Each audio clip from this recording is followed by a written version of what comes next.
lack, like through sexual dimorphism, lack the upper body strength to fight back, period. Regardless of how fit they are, in comparison to probably 80% of the male population.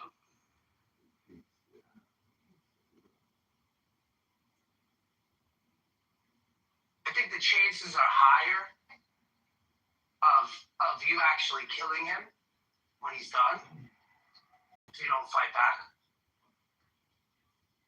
I mean, if I have access to something, he's going to end up with a fucking key in his eye or something. But, my God, I'm going to be damn sure that whatever I do incapacitates him so I can, flee.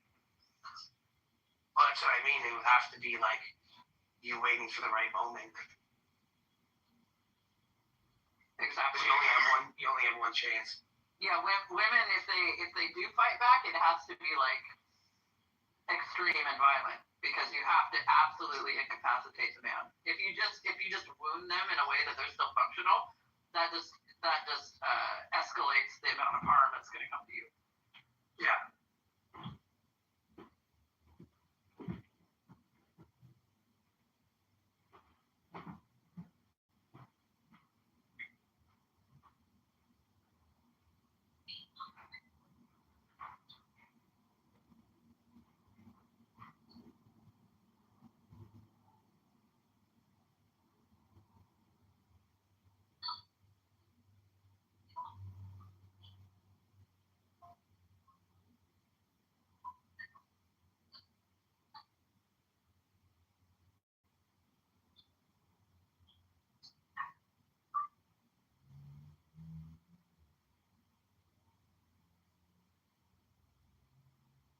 This conversation make you feel uncomfortable, Lord?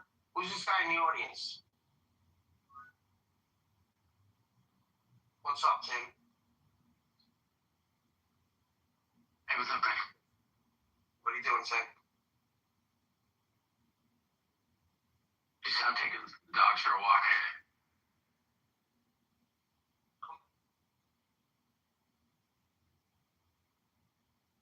Hey, boy. Yeah. El carro.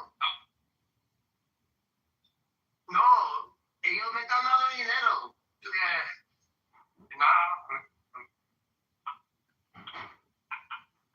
No estoy usando cash.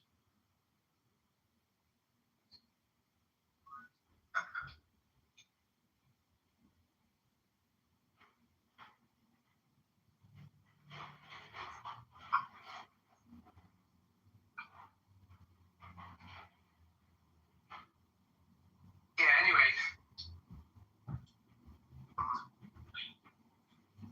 Well, yeah, exactly. Yeah. Just buying the dip on Bitcoin. I don't know. I was thinking about it. You gotta have the money to buy the dip. Dip, baby, dip. Yeah, I dropped the chunk of my tax return into it.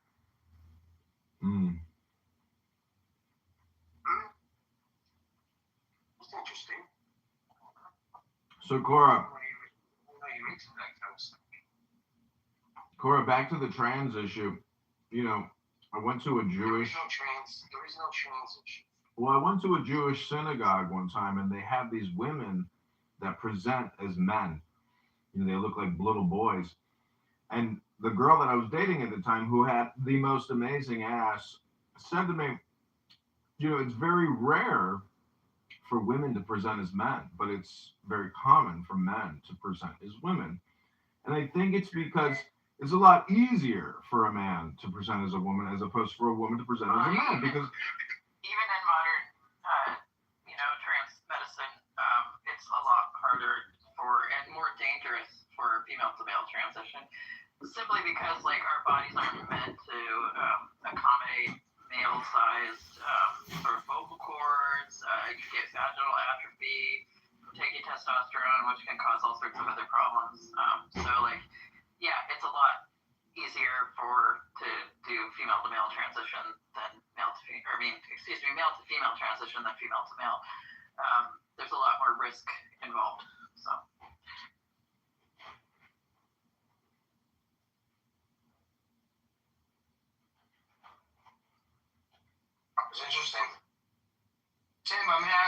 a difficult question. Okay, Since you're an atheist, I think it wouldn't be that difficult. yeah. When is it ever appropriate for incest to be the case? Do you have any scenario? I mean, I can't think of any off the top of my head that are like would make it appropriate. Like I can't. I'm sure if I thought about it, maybe if you're like down to the last two people on Earth and you're like you're afraid that you're gonna have some type of, if you all die, there's going to be no way to keep, if your goal is to keep the population on the earth or to keep your family going, I suppose at that point you may think about something like that, but I just don't really think in general that it's a good idea.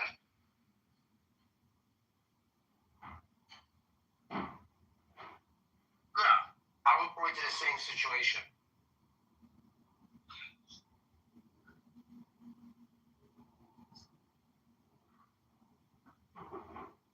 Well, I mean, I wouldn't say last two people on Earth. Like, it's more. I mean, if you're the last two people on Earth that you would raise assumed anyway, you got founder sex problems. There's no way that two people could be populated here. Yeah. Off the top of my head, yeah, like a small population, you're gonna end up with, you can't, like, statistically, there's no way to avoid, you'll end up with some sort of founder's effect. There's, at some point you'll get back to a certain level of genetic diversity. But like, I'm thinking more of like if you watch some sci-fi where they have like a limited number of people on a intergalactic or interstellar ship where they're like trying to organize like biologically who gets to like breed with who and marry who, and so in order to minimize, but it's like almost impossible to. Yeah, but then at that point, it seems like you're just like it's because you have different goals at that point, right? The goal is like we're trying to stop extinction, so we're compromising the idea of like a short-term temporary problem. Yeah, trying to persist breed the ourselves out of that. population long enough to get to a colonizing planet. Yeah. It just seems to me like from a normative stance, like it's not a good idea to have incestuous relationships because there's power dynamics, there's all sorts of things. Yeah, that's what I was saying. Play with that.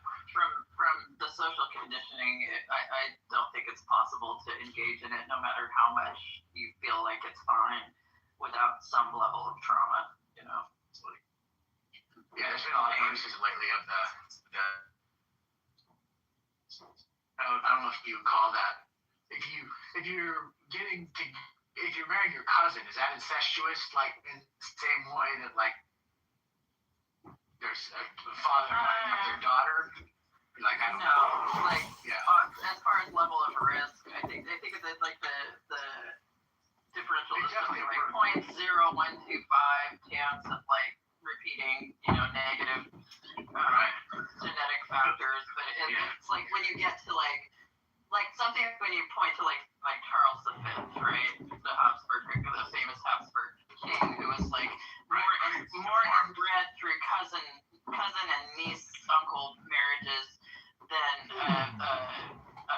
brother sister. It was like a 0.254 when like brother sister. But if you like does it compound? If you continue, does it compound? Yeah, like, that's what it compounded. Cousin. Yeah. Yeah, it compounded to the point that it was worse than a brother and sister. Yeah, that's what they're saying within the Muslim population. That like the top 5 lowest like IQ populations are heavily correlated with that with Muslim population because they have a lot of cousin marriage. There's a family in Turkey, and I don't know if this has anything to do with cousin marriage. I should look into it. Where like the children have actually reverted to quadrupedalism. Like Yeah, wild. Well, there's also the rat people, Muslims that look like rats. I think they may be smaller, they may be Pakistani, but there's like an even subset of smaller ones that they like literally inbreed themselves, and their faces look like rat faces. You can look it up. But what if What the problem is it drives their IQ down, right? And then it drives them to the point where they're hovering about 85, 86, 87 IQ. It's the same as the there's a way. Kentucky, they were just too dumb to quit the incest, right? Like, well, wait a second.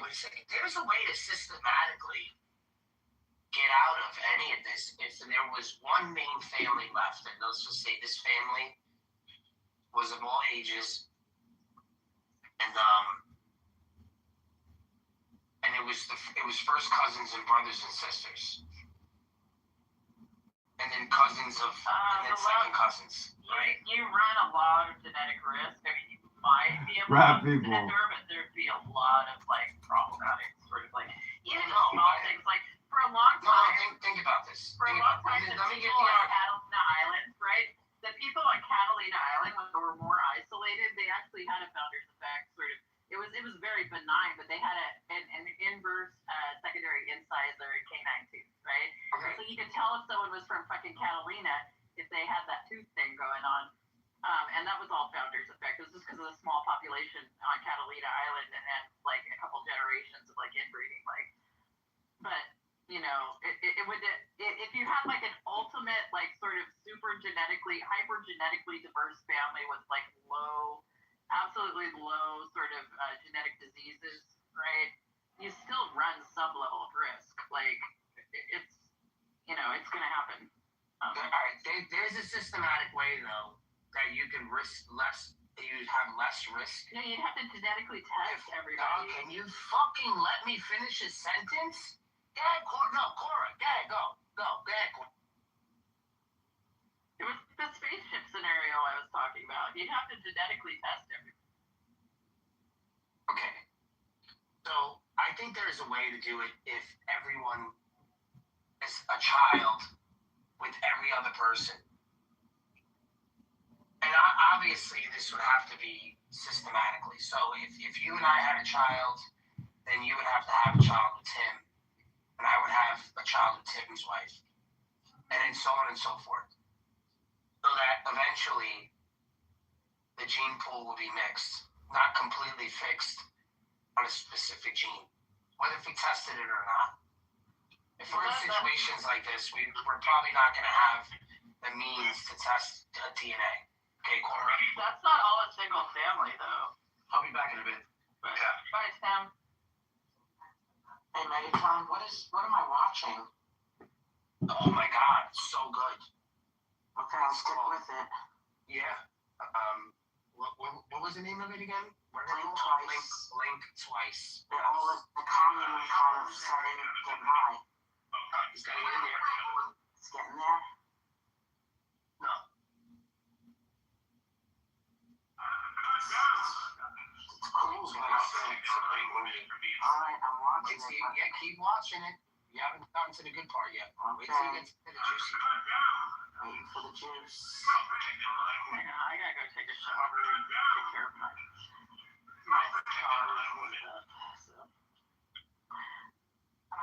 Wait, Cora, before you go, Cora, can I read to you one page from this new book I bought? It's called The Key of the Mysteries. Can I pay you to read my book on Clubhouse? Yeah, I will for you, for sure. I'll let you read it to Joanna because it'll probably land better with her. But I really like it when I smoked out. I've been chilling at home. Bye, everyone. Okay, this is page 83. It says... And then we're going to work on reading my book on Clubhouse. Oh, do you want to do it right now? Give me a link.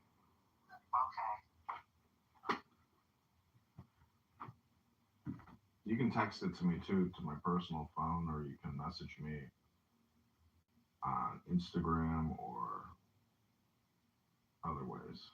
Or maybe here. I very rarely look at these messages on this app. It's all spam.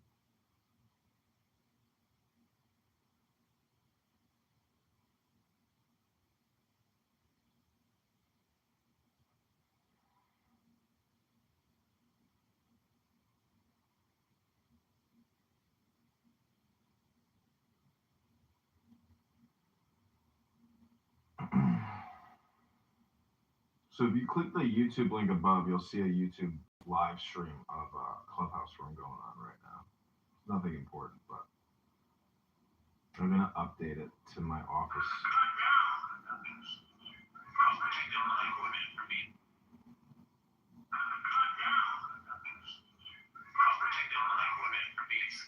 crazy. I can't update it. All right, well, let me read this page unless you have the link available, Joanna.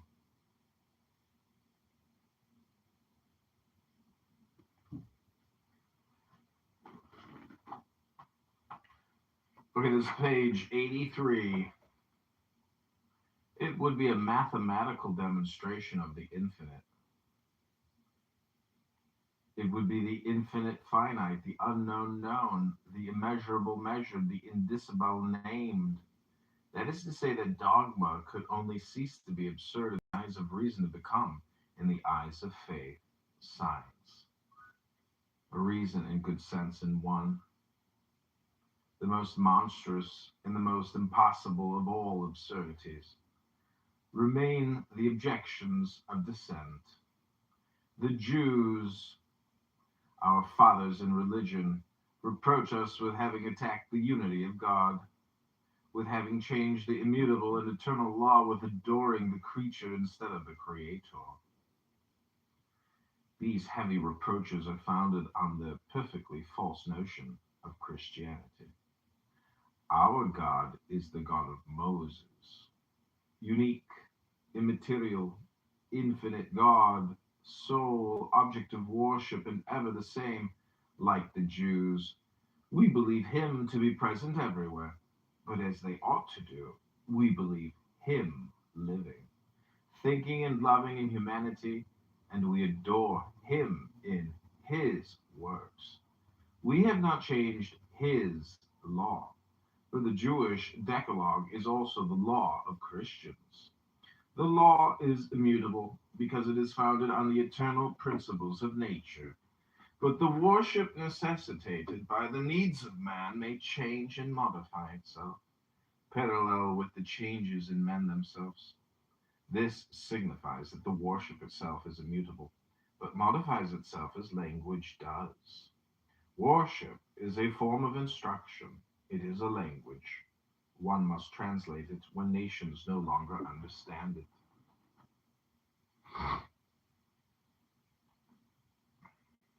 Okay, Joanna, you have the ability for me to read it?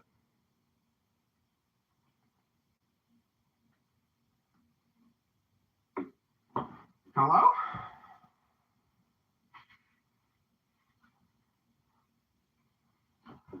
We have translated and not destroyed the worship of Moses and the prophets.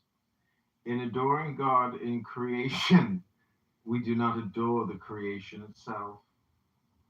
In adoring God in Jesus Christ, it is God alone whom we adore, but God united to humanity. In making humanity divine, Christianity has revealed the human divinity. The God of the Jews was inhuman because they did not understand him in his works. We are then more Israelite than the Israelites themselves. When they believe, we believe with them, and better than they do. They accuse us of having separated ourselves from them, and on the contrary, it is they who wish to separate from us. We wait for them, the heart and the arms wide open. We are, as they are, the disciples of Moses. Like them we come from Egypt, and we detest its slavery, but we have entered into the promised land, and they obstinately abide and die in the desert. Mohammedans are the bastards of Israel, or rather they are his disinherited brothers like Esau. The belief is illogical, for they admit that Jesus is a great prophet, and they treat Christians as infidels. They recognize the divine inspiration of Moses, yet they do not look upon the Jews as their brothers. They believe blindly in the blind prophet, the fatalist Muhammad, the enemy of progress and liberty. Nevertheless, do not let us take away from Muhammad the glory of having proclaimed the unity of God among the idolatrous Arabs.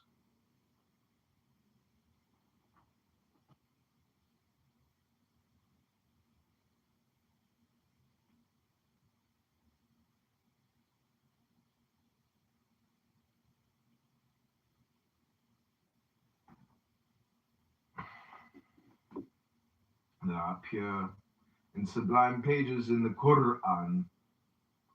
In reading those pages, one may say, with the children of Ishmael, there is no other God but God, and Muhammad is his prophet. There are 3 thrones in heaven for the 3 prophets of the nations, but at the end of time, Muhammad will be replaced by Elias.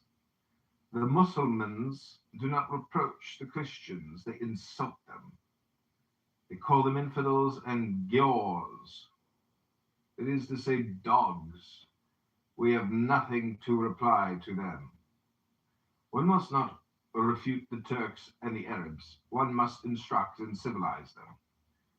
Remain dissident Christians, that is to say, those who, having broken the bond of unity, declare themselves strangers to the charity of the Church. Greek Orthodoxy, that twin of the Roman Church, which has not grown greater since its separation, which counts no longer in religion, which since Photius has not inspired a single eloquence, is a church become entirely temporal, whose priesthood is no more than a function, regulated by the imperial policy of the Tsar of all the Russias. Curious mummy of the primitive church, still colored and gilded with all its legends and all its rites, which its popes no longer understand, the shadow of a living church, but one which insisted on stopping when that church moved on, and which is now no more than its bloated out and heedless silhouette. Then the Protestants, those eternal regulators of anarchy, who have broken down dogma, and are trying always to fill the void with reasonings like the sieve of the Danaids, these weavers of religious fantasy, all of whose innovations are negative, who have formulated their own use, an unknown calling itself better known, mysteries better explained, a more defined infinite, a more restrained immensity, a more doubting faith, those who have quintessentialized the absurd, divided charity, and taken acts of anarchy for the principles of an entirely possible hierarchy, those men who wish to realize salvation by faith alone, because charity escapes them, and who can no longer realize it, even upon the earth, for the pretended sacraments are no longer anything but allegorical memories. They no longer give grace. They no longer make God seen and touched. They are no longer, in a word, the signs of the almighty power of faith, but the compelled witnesses of the eternal impotence of doubt. Ooh, we got Buttercup here. She's come in for her interview. I knew I'd catch you, Buttercup. I caught your vanity. I'm reading a book by Eliphas Levi. It's called The Key of the Mysteries. So, Buttercup, I like reading books. I'm wondering if you would ever read a book to create an audiobook, either something you wrote or AI wrote, or Benny Morrison. You love to always go back to your. To me, I wonder if you can answer this question. What is in these secret IDF files that, in your opinion, are so controversial? Because to me, they're just war chronicles of people fighting. And you seem to think that they're secret, but there's no secret when it comes to war. It's like a violent, bloody struggle of survival of people individually competing to kill each other, which is horrible. But there's these immutable laws of countries and cliques or tribes, and unfortunately, violence and war. Yikes, Buttercup. What are we gonna do? They seem to be consistent and status quo. So, yikes. Sucks, right? But a lot of things suck. She left. Buttercup left us. She wouldn't rise to the occasion.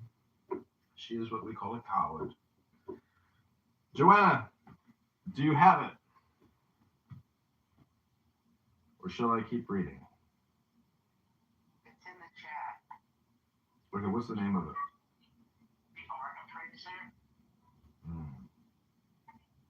I think it's just a sample, so it's just the first.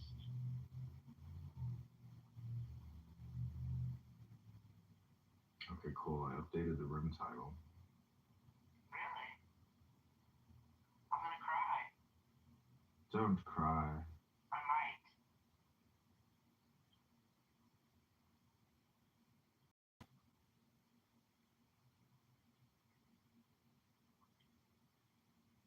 It's on Kindle. Nina Palmer. What?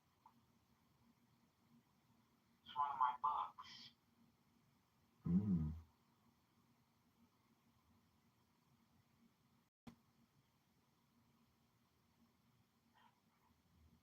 You don't have to read it. Okay, I'm gonna read chapter 2, Mrs. Levi. No, I like chapter 1 better. Okay, you want chapter 1? Your choice. Yeah. Okay, this is Iris Pace by Nina Palmer, the art appraiser. Iris woke up early to get to the train on time. Do you have a way to record this actually? No. Do you have another cell phone that you can like hit record and record? Yes. I can do that. Okay, let me know when you're ready. Because I want you to take this recording and upload it to Audible. Just that one page? Yeah, it'll be the sample so people can like preview it. But I need you to create like a hard copy file.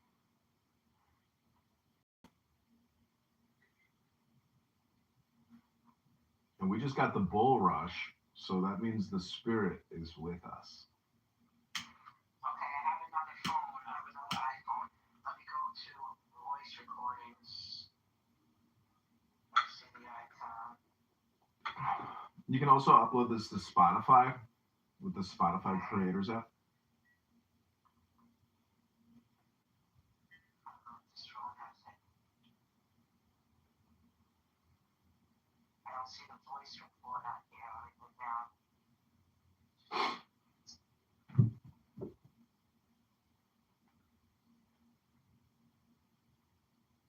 Voice memo.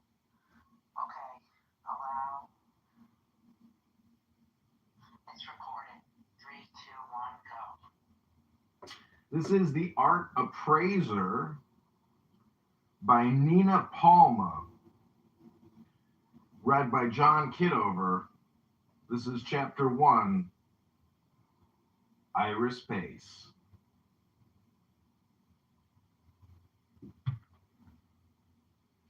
Iris woke up early to get to the train on time. The job interview was something she'd only dreamed of while at university. She was determined not to be late.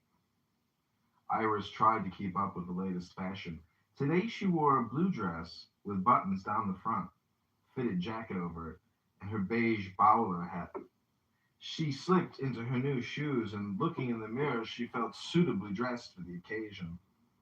Iris stepped onto the streets of Berlin, where she always felt a great sense of pride. Berlin was steeped in culture. People came from all over Europe to see performances in the theater, to explore the nightlife and cabarets. Iris got on the train and took the empty seat next to the door. She was not sure what she would be asked on the interview, nor did she know what the position actually required. She adjusted her hat and went through her purse. Trying to pass the time. Lately, she'd avoided newspapers, so she left the one next to her unread. I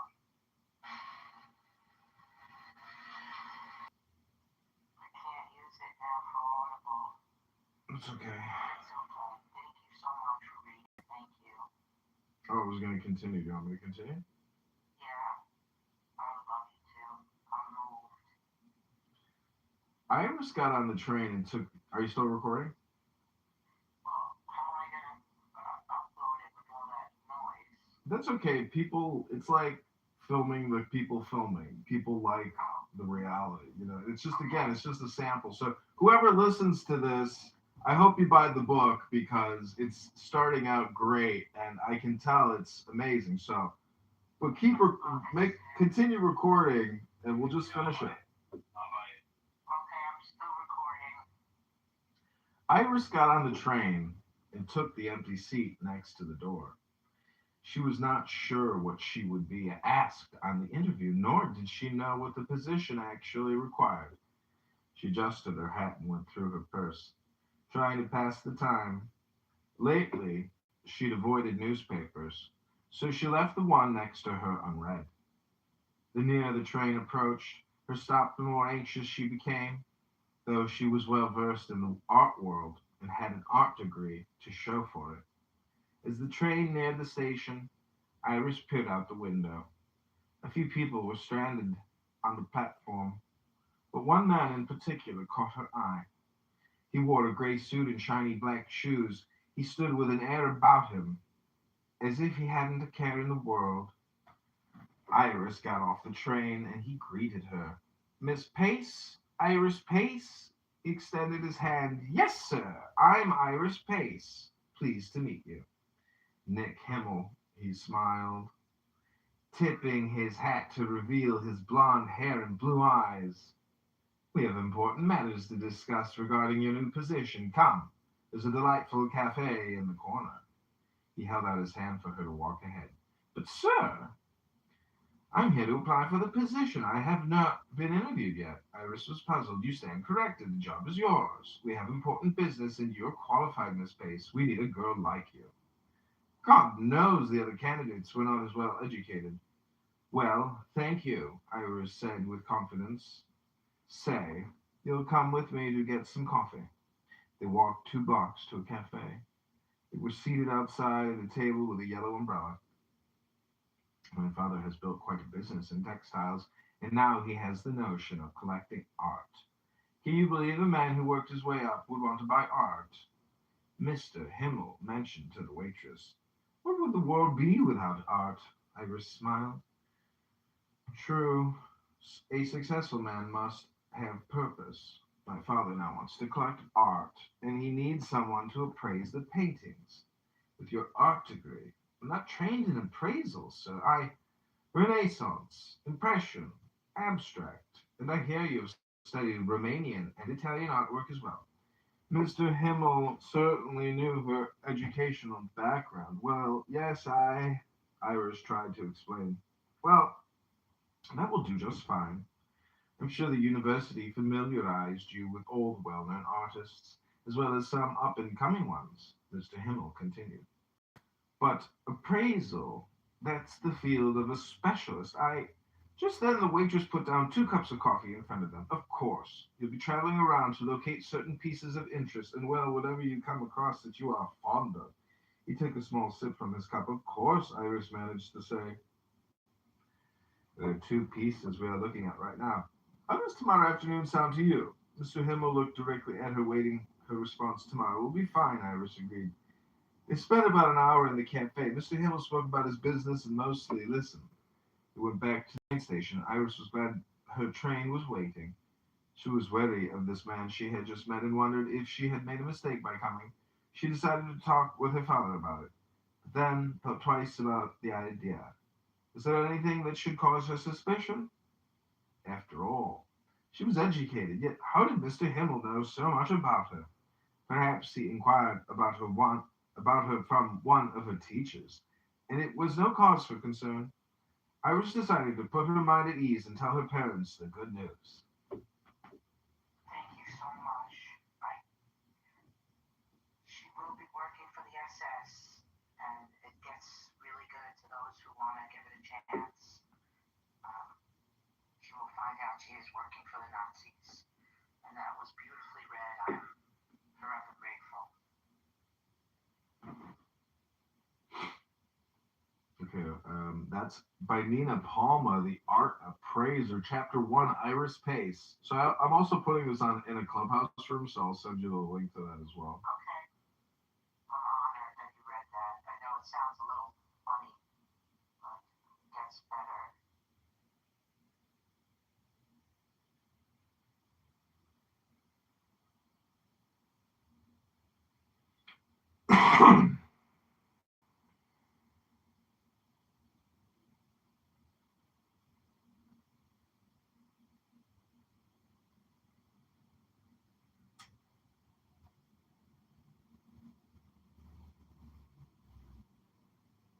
I'm also going to put it on X. Wow.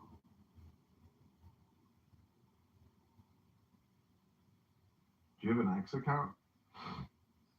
No, not anymore. Well, if you get one, you can share the link that I'm putting up.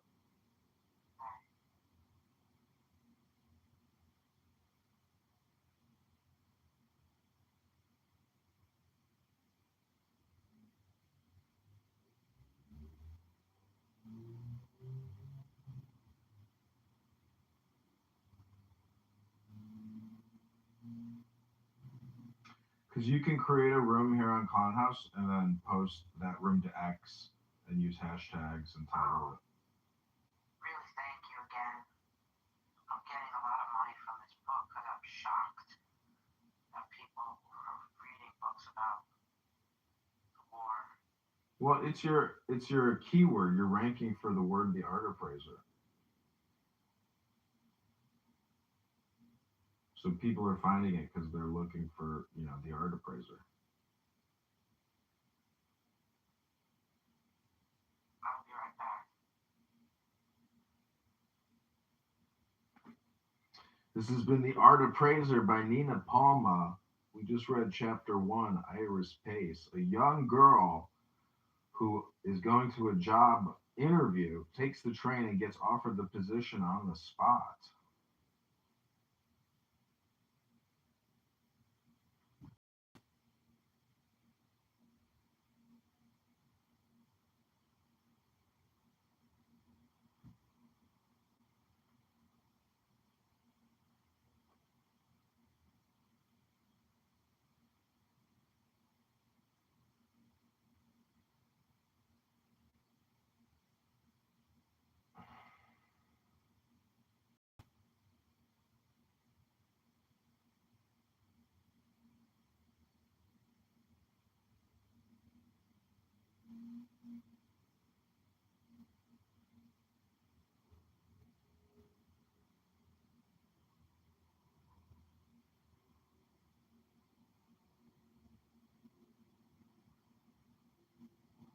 That you just put your little, daughter in, and he wants to go in there and do his makeup or something. And then when you accuse him of being a man, he wants to put on a show and say, "Oh, first of all, my name is, Janet, and my pronoun is she and her, and I have the right to use this bathroom." Like, don't you think he's still putting on a performance, and therefore it's ridiculous? And you should be like, "Sir, you got to get out of the bathroom.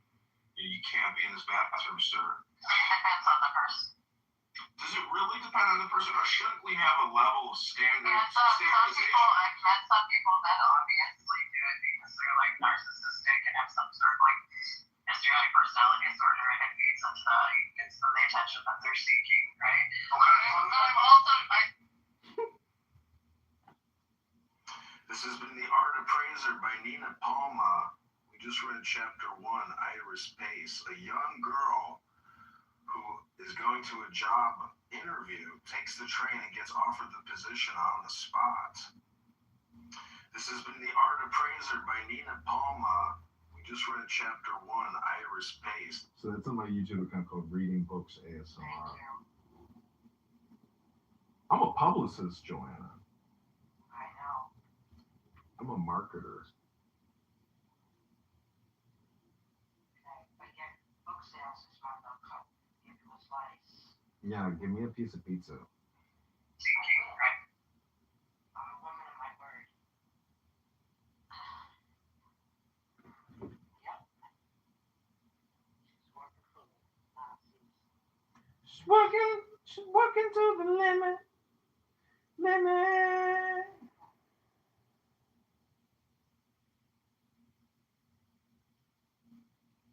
Okay, I'm gonna change the room title.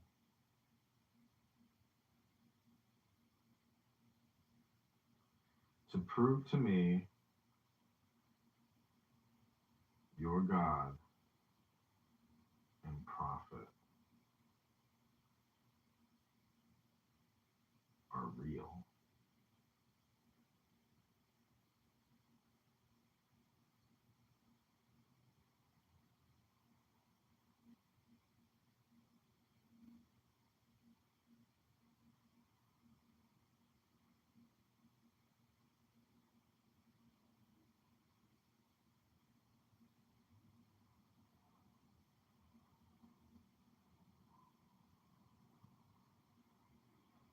Okay, invite people to the room. I've updated the title and the link. Joanna, check out my YouTube channel. Subscribe to it. I'm wearing a new country western hat that I got on eBay. It's a giant white cowboy hat. It is a Scala western style hat. It's pretty dope. It's extra large, painted or something. They put glaze on it or something to make it hard. I love, what's big and hard.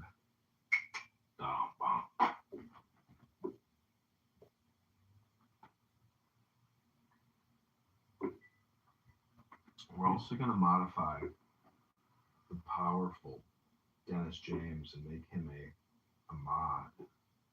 Powerful great being. Powerful. Invite people to the room so they too can experience the power. Yes.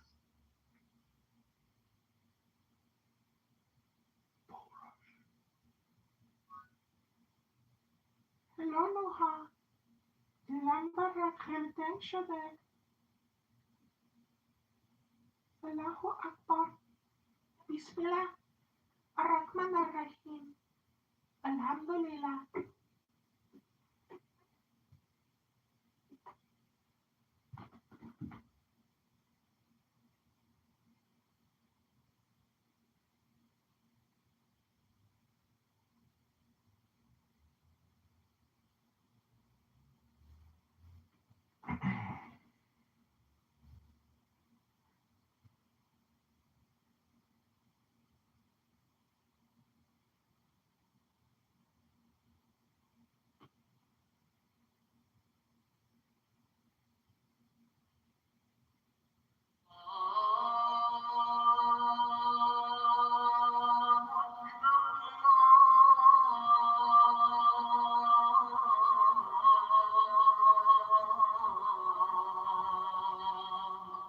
Okay, now is a good time to invite people to the room. Click at the top, hit the share button, invite people to the room. Take your little finger and click, click, click, click, click, click, click, click, click, click, click, click, click, click.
حي على الصلاة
Okay, we've updated the room to the Iran war because war is breaking out all across Iran at the present moment. A massive news break. The war with Iran has begun. In your face. And ain't nobody jumping. That tells you everything about this country. It tells you everything about how these motherfuckers really move. So is this a partisan issue where like Democrats are saying, oh, the Republicans are responsible? Both sides are involved. Okay, Democrats gotcha. and Republicans. Yeah, this ain't a partisan thing. Okay, got you. Yeah, they both involved. There's a lot of laws regarding kids. I forgot which country it is. I was reading an article like a year ago where they made child pornography legal. Like you can legally have it and not get arrested. And then that thing that's going on in Florida where they want the age of I forget what it is. Listen, man, take this room title out your mouth because the Epstein files are not more important than Black History Month. Jesse Jackson just died for praising the Lord. Put Jesse Jackson in the Capitol building. Let Jesse Jackson have a state proper burial. Please, praise Lord Jesus. Jesse Jackson, please, Lord, stop muting me, Lord Jesus. Jesus, Jesse Jackson died for your sins. Jesse Jackson died for your sins. Bury Jesse Jackson with some honors. Oh, never mind. I had to realize who that was. Yeah, that's a troll. But you know what blew me that I really had to educate myself on? The adrenochrome. Adrenochrome. It wasn't just about the molestation. It wasn't about raping. It wasn't just about murdering. Whatever is released into our blood when our adrenaline is flowing, the wealthy white people thinks that keeps them youth. They inject that into themselves. They put it on their skin, all these different things. So all them videos that you see with them kids screaming and they're putting like tubs under them, they were like breeding babies with no birth certificates, because when you have kids with no birth certificates, obviously it's easy to get rid of. But they were breeding babies and just having them and raising them to be whatever ages, and then like torturing them so that the adrenaline would enter their blood. Please just look this shit up. It's called adrenochrome. Hello?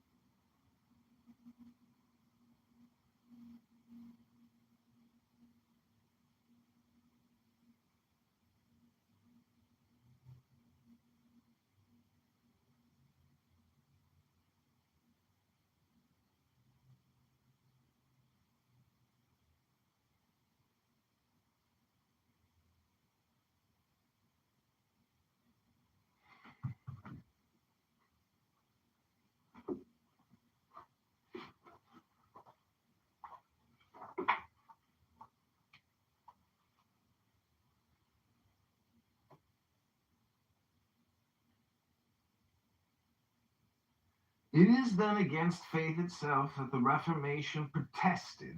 Protestants are right only in their protest against the inconsiderate and persecuting zeal which wish to force consciences. They claim the right to doubt, the right to have less religion than others, or even to have none at all. They have shed their blood for that said privilege, they conquered it, they possess it. But they will not take away from us that of pitying them and loving them. When the need to believe again takes them, when their heart revolts against the tyranny of a falsified reason, when they become tired of the empty abstractions of their arbitrary dogma, of the vague observances of their ineffective worship, when the communion with the real presence, the churches without divinity, and their morality without grace finally frighten them,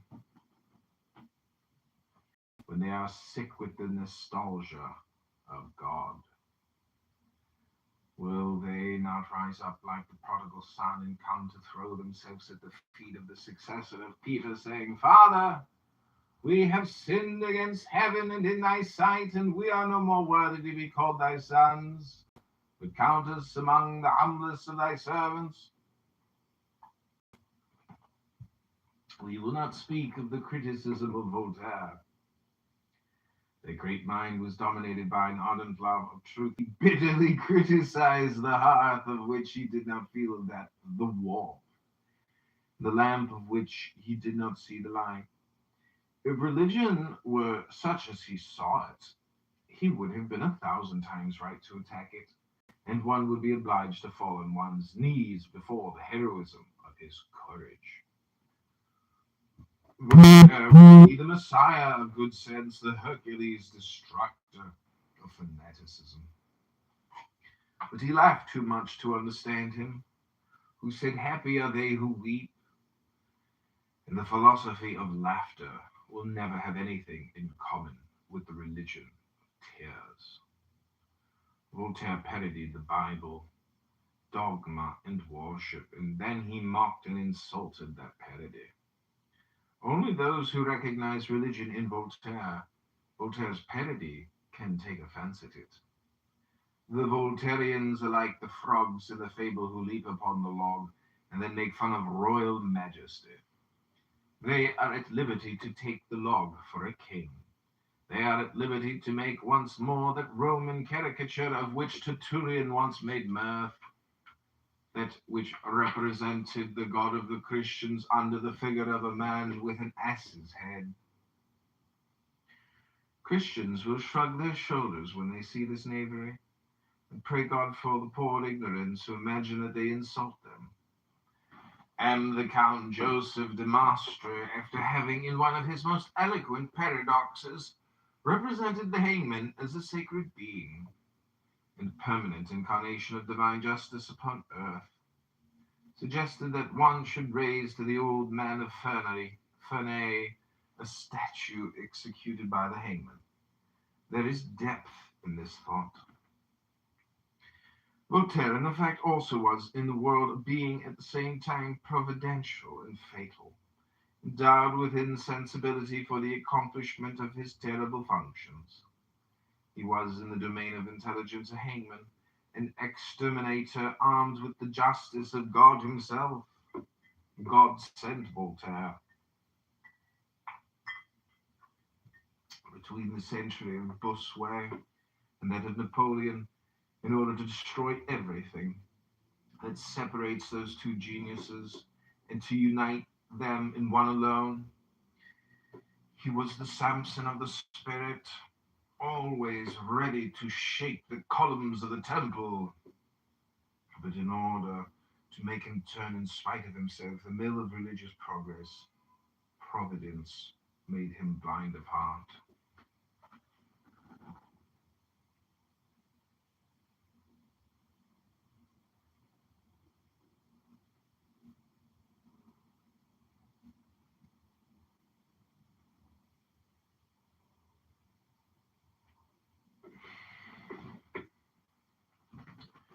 Article 5, Solution of the Last Problem. To separate religion from superstition and fanaticism. Superstition, the Latin word superstes, surviving, is the sign which survives the idea which it represents. Reason, faith become insensate through isolating itself. It is in consequence the cause of religion, the death of life, stupefaction substituted for inspiration.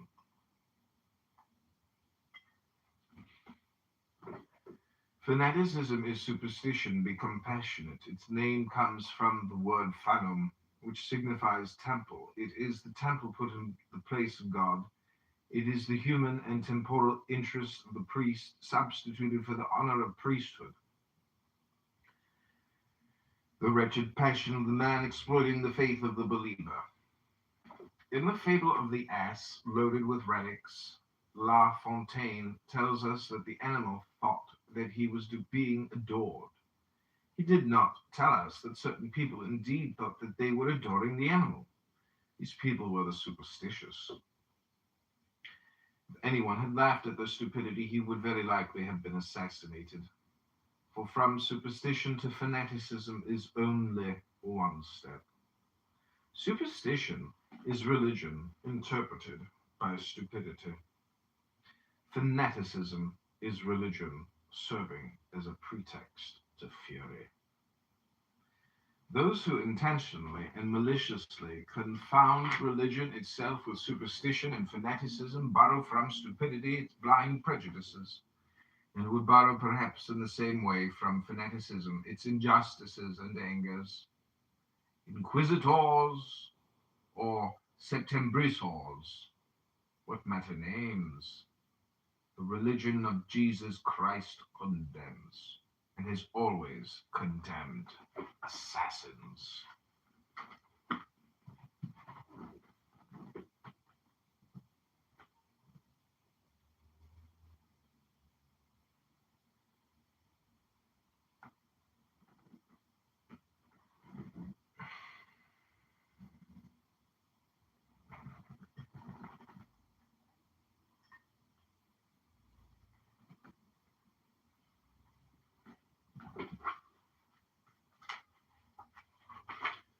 It is page 91, resume of the first part in the form of a dialogue.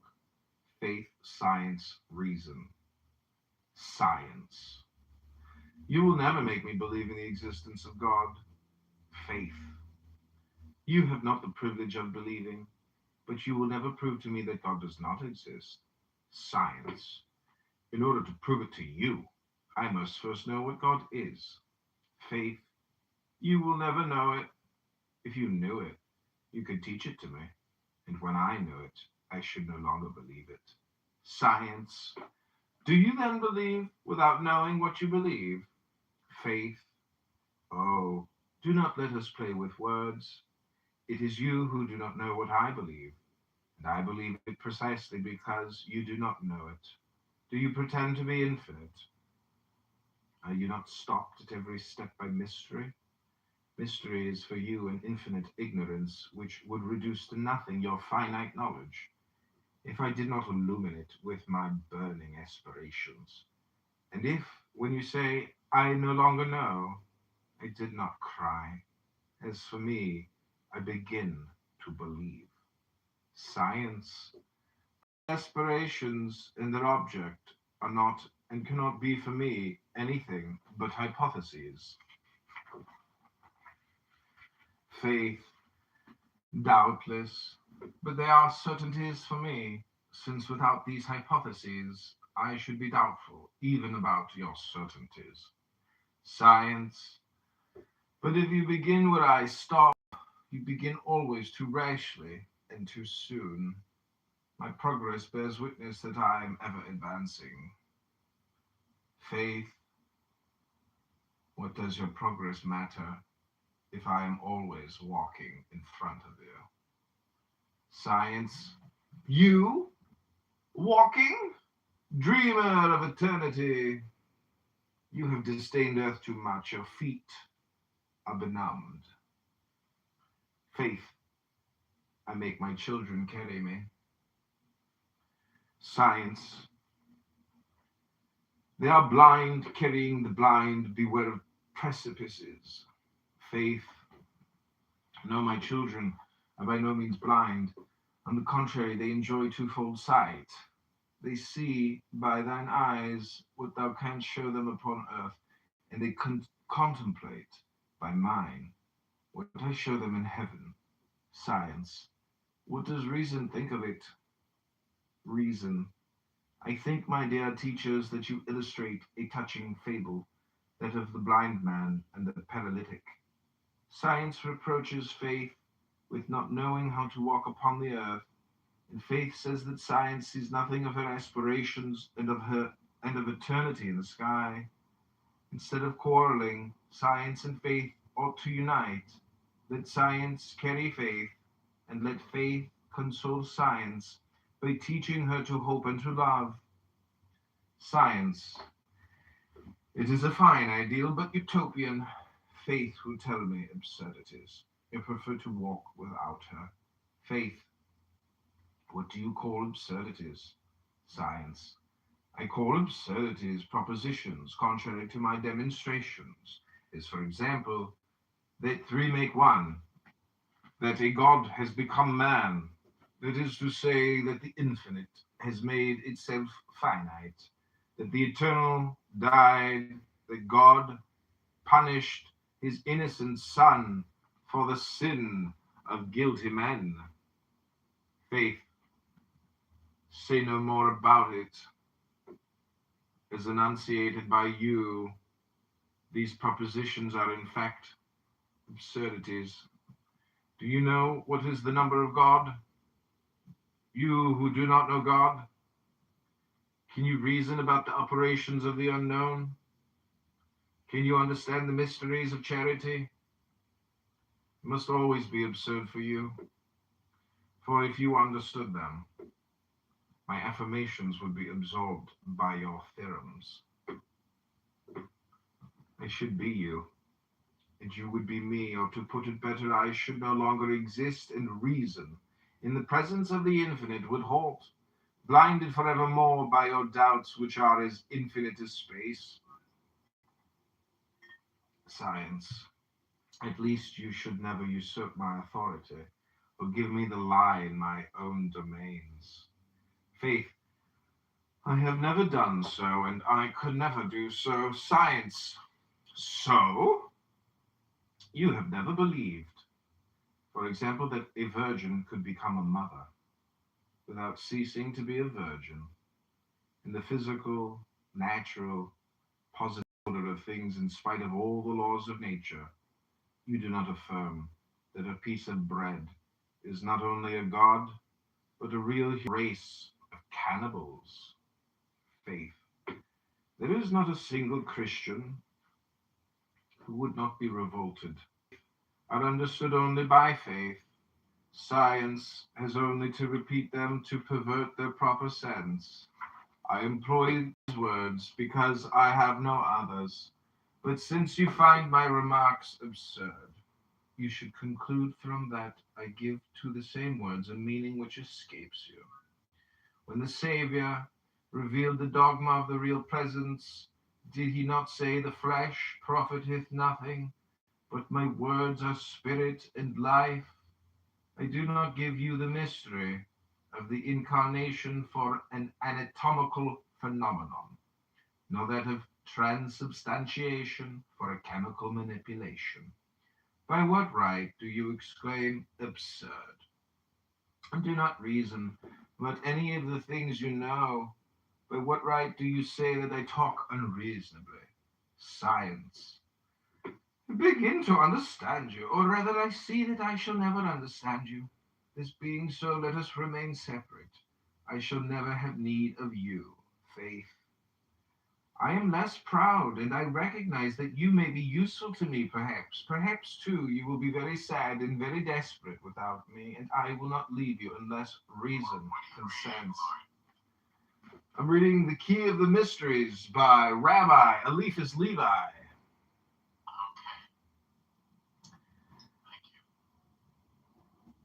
Reason. Be well, where of doing so, I am necessary to both of you. And I, what should I do without you? In order to be just, I need to know and to believe, but I must never confound what I know with what I believe. To know is to believe no longer. To believe is not to know as yet. The object of science is the known. Faith does not occupy itself with that, and leaves it all to science. The object of faith is the unknown.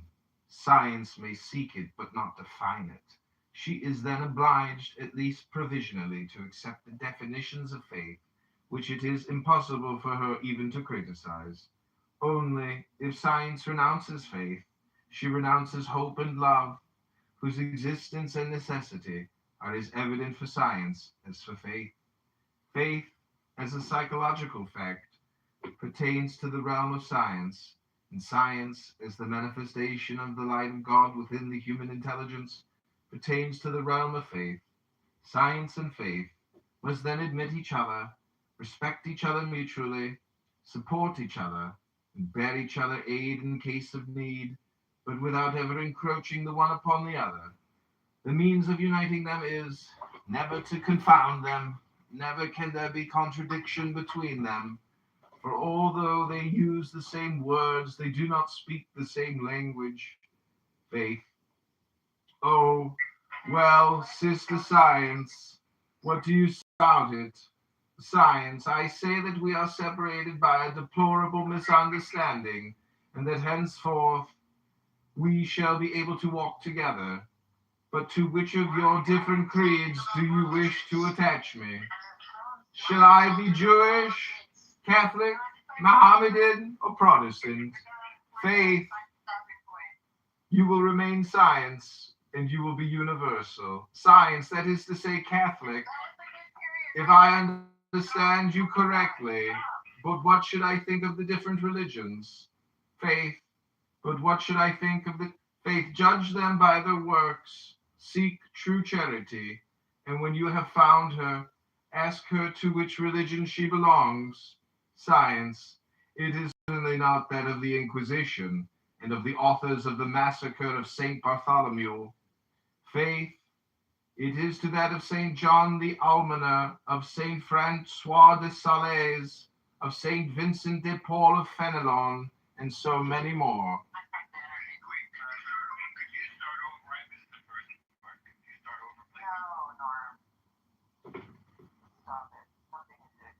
Isn't it amazing we got to St. Bartholomew and that of St. John? I mean, it's amazing how we're named. Like, there's a reason why I'm called John. And it's not just because of Christianity, because John in Greek means Hermes.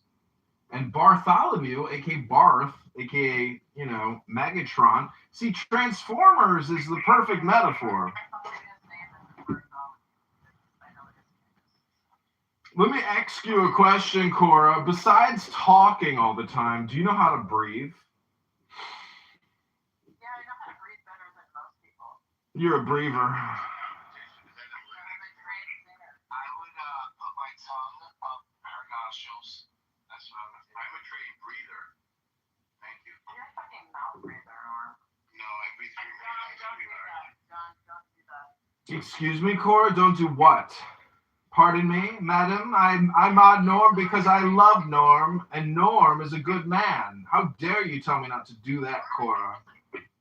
Don't you know the chain of succession for green beaning? I green beaned you, Cora. I green bean everybody. So, why don't you learn to breathe instead of learning how to talk all the time? Hello?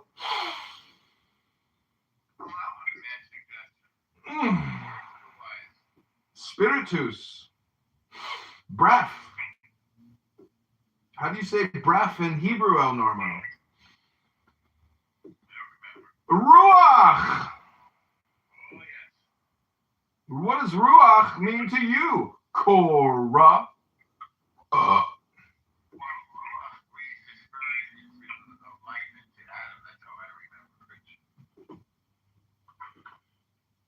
Yeah, it's the breath of Sophia.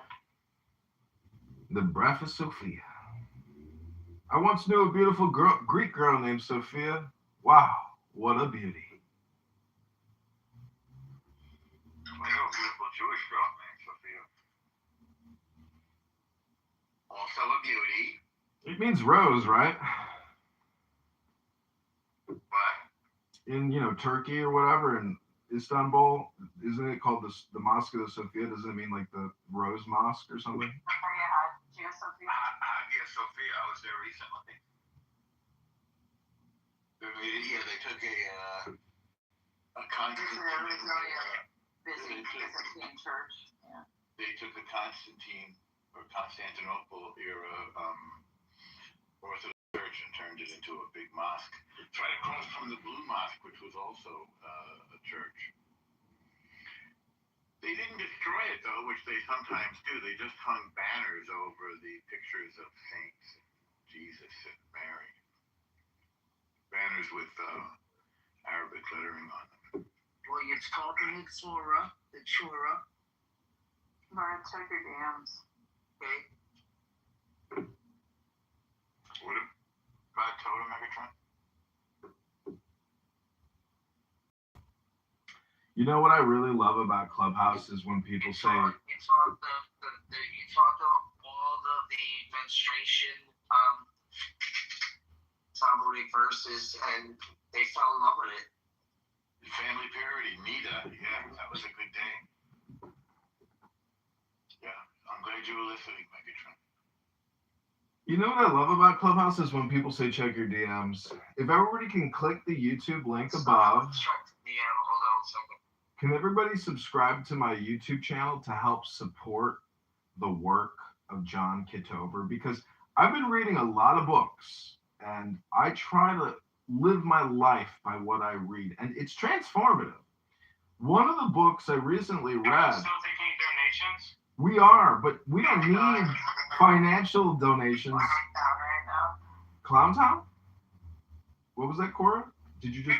Well, I know you relish being a clown, but there's like other clown. It's like majority clown right now. Well, are you clown phobic? You're clown. Yeah, there's actually a word for that. Yeah. It's transphobic, right? No, that's not nice. There's actually a name for that if you're scared of clowns. What is that, Norm? Transphobic. No. Hello? I thought this was a transphobic room because Cora said she's clownphobic because right now there's a lot of clowns. Coulrophobia. C-O-U. Yeah, cool. Thank you, Norm. Yes. You're welcome. Isn't that just? I like to provide solid information. Isn't that just another word for clownphobic? What's that, Cora? All you did was Google it. It's not like you're like. Well, I would have Googled it as well. I mean, I knew the term existed. David. Cora, you're very interested in me. You talk about me a lot. What's the deal with that? She's having radiation procedure done on her breasts right now. Throw yourself in every conversation. It's kind of hard not to talk about it. Isn't that what He has VIP here, Cora. So he has one of those medals. Yeah, I'm a medal winner. I'm an Olympic clubhouse person.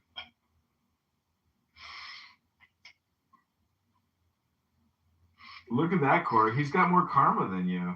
And so does Daniel and I Megatron. have 1,300 karma, but apparently that's too low. I don't know how much is a good karma. El Normo's in the top. I asked our people, and they wouldn't tell me their karma. And Wow. somebody told me their karma, and there was 2,500. Let's see Daniel's karma. So Oh my God. It's like asking somebody their weight. Like the first time I went to Bitcoin, I was like, "How many Bitcoin do you have?" And they all yelled at me. So David, I can't ask David, them. you've got 2P. You asked them how much Bitcoin they have? Well, I certain people, yeah. David, I got a question for you. You have 2 PhDs, one in math, etc. And so if we look at El Normo's karma points, which is at 10% or 0.1%, I want to ask you a statistic question. Can you tell us what the word magnitude means, David, relative, to mathematics? Hello? That's a math question, so I only take them based on how much money can I make on the answer. So if you want to pay me, I mean, I'll request $150. Okay, done. Cash at me anytime. Done. But I'll give you the money after you define magnitude. I will send you the $150. Well, with all due respect, I don't trust you enough for you to send. Why can't I get a straight answer out of you anymore? I trust Norman enough that he would give me the money, but no respect. Why can't I get a straight answer out of you anymore? Anymore? Have you ever been able to? Like, please. No, that's my Michael Corleone impersonation, Cora. Don't you watch movies? It's from The Godfather. I haven't seen The Godfather since I was like 8 years old. Like, whatever. Is 8 that years old? You were that young when you watched. El Normo? Cora shared a very traumatic story with us today. To watch that movie at 8 years old. Dude, I used to watch Falcon Crest all the time with my grandma. What is Falcon Crest? El Normo, Cora was being sexually abused as a child and was being forced to suck her babysitter's brother's cock. You used to say stuff like that. No, this is part of the room history now because we asked her earlier what her most traumatic. And I just say that I was at.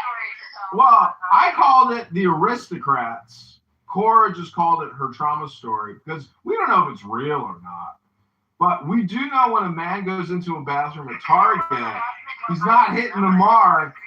The trans man at Target doing a performative art show as a they, them, to me, Cora doesn't believe in national federal laws with regards to gender bathrooms. I mean, technically, non-binary people aren't trans. It's kind of in the middle. Non-binary trans people are not trans. They're in the middle. What does all that even fucking mean anymore? I don't even understand any of this. Do I care? No, I don't care. I'm tertiary. I'm trans. Wait, what? I'm racially trans. I'm a triracialist because I'm a Mischling, patrilineal, Jew, a Christian and a Buddhist, Iberian, German, English. I'm like a quadriracialist. Hello? Have you asked John if he's a real Jewish person? Is he really a Jewish person? What he's telling you, I believe to be the truth. Yes. So he is a Jewish person. My dad is Jewish, if that's what you consider to be Jewish. People in other rooms who say that he's not a real. I'm not a Jew by the law. I'm not a Jew by the law. He's more Jewish than most of the people I meet on Clubhouse. Just about everybody. Well, there's not.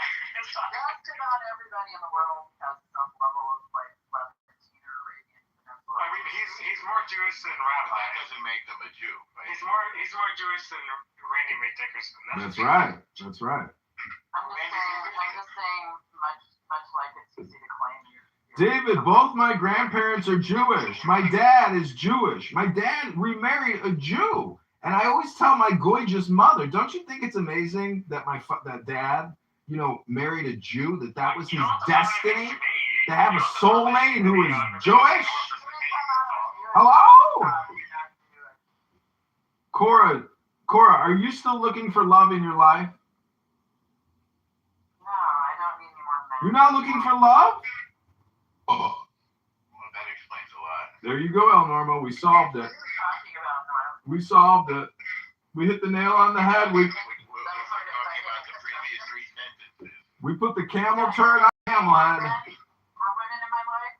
No, you seem bitter and angry and irascible. No, I'm not. Resentful. Well, you Let me listen to your right now. on over here, your fake out fucking persona. Oh, they ended the room. Holy shit. Somebody boomed it. Or that binds people.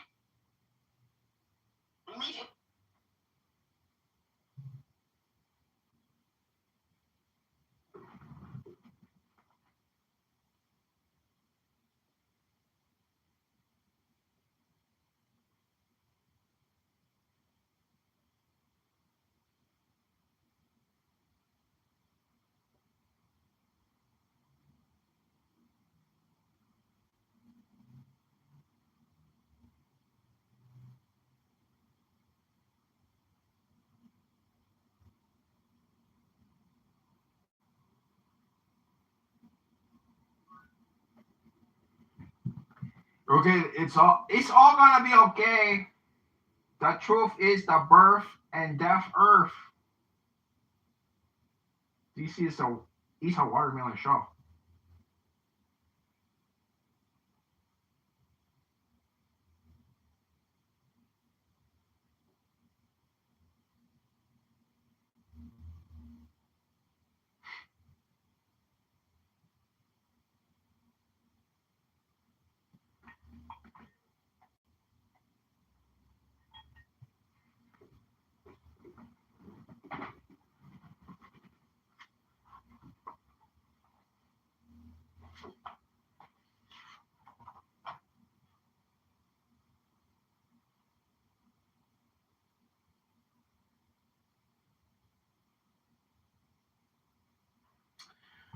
Reason, be well aware of doing so.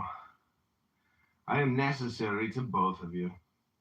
And what should I do without you? In order to be just, I need to know and to believe. But I must never confound what I know with what I believe. To know is to believe no longer. To believe is not to know as yet. The object of science is the known. Faith does not occupy itself with that, and leaves it all to science. The object of faith is the unknown. Science may seek it, but not define it. She is then obliged. Oh, actually, we read all this. It is to that of St. John. the honor of Saint Francois de Sales and Saint Vincent de Paul and Fenelon and so many more. Subnote: Levi was certainly never the dupe of this boudoir theologian. He accepted him without perusal as the Englishmen accept Shakespeare and Milton. Science. Admit that if religion has produced much good, she has also done much evil. Faith. When one kills in the name of the God who said, "Thou shalt not kill," when one persecutes in the name of him who commands us to forgive our enemies, when one propagates darkness in the name of him who tells us not to hide the light under a bushel, is it just to attribute the crime to the very law which condemns it? Say, if you wish to be just, that in spite of religion, much evil has been done upon earth. But also, to how many virtues has it not given birth? How many are the devotions? How many the sacrifices? Which we do not know. Have you counted those noble hearts, both men and women, who renounced all joys to enter the service of all sorrows? Those souls devoted to labor and to prayer, who have strewn the pathways with good deeds, who founded asylums for orphans, and old men, hospitals for the sick, retreats for the repentant. These institutions, as glorious as they are modest, are the real works with which the annals of the Church are filled. Religious wars and the persecution of heretics belong to the politics of savage centuries. The heretics, moreover, were themselves murderers. Have you forgotten the burning of Michael Servetus and the massacre of our priests, renewed still in the name of humanity and reason by the revolutionaries who hated the Inquisition and the massacre of St. Bartholomew? Men are always cruel, it is true, but only when they forget the religion whose watchwords are blessing and pardon. Science. Oh, faith,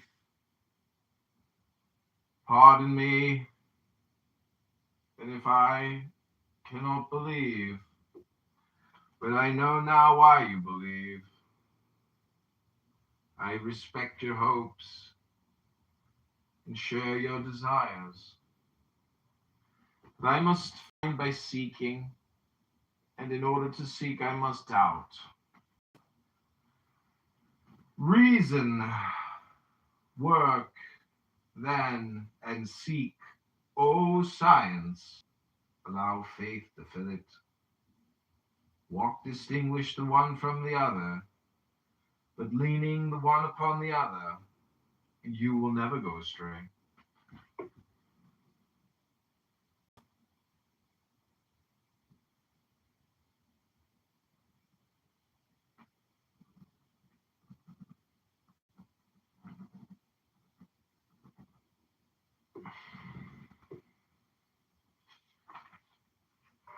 Okay, part 2, philosophical mysteries, preliminary considerations.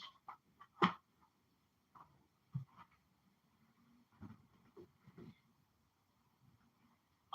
don't like NFTs messed up the flavored ice.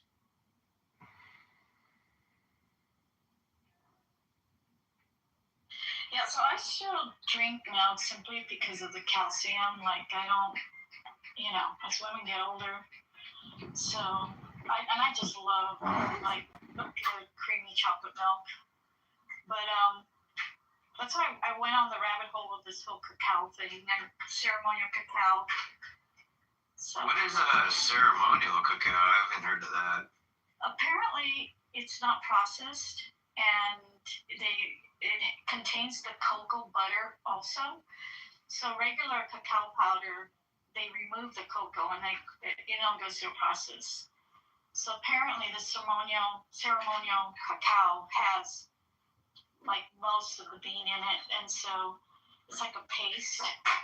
And I was gonna get some, but I ended up going with Brian Johnson's cacao for now. Interesting. They call it undutched chocolate. The health benefits are related to like antioxidants and flavanols, right? That's like the big and it's really good for your heart health, right? Yes, that's why I take it. Yeah. So we'll see, but I'd rather have a cup of hot chocolate than coffee. I love chocolate. Like, but not just any chocolate. I like dark chocolate. That's interesting. Like, can you just have like a cup of dark chocolate, which is just, I guess, purely fat, but like I guess healthy fat, you know? Yeah, I mean I do, and because I like the bitterness of it, so I don't I don't have a sweet tooth.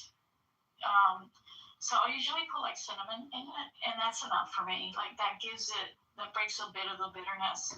I can do up to a certain threshold. I think I like 80 to 90, but once it gets to 95 and up, then I think it's like a bit too bitter. But Yeah, I can eat it. Much, right?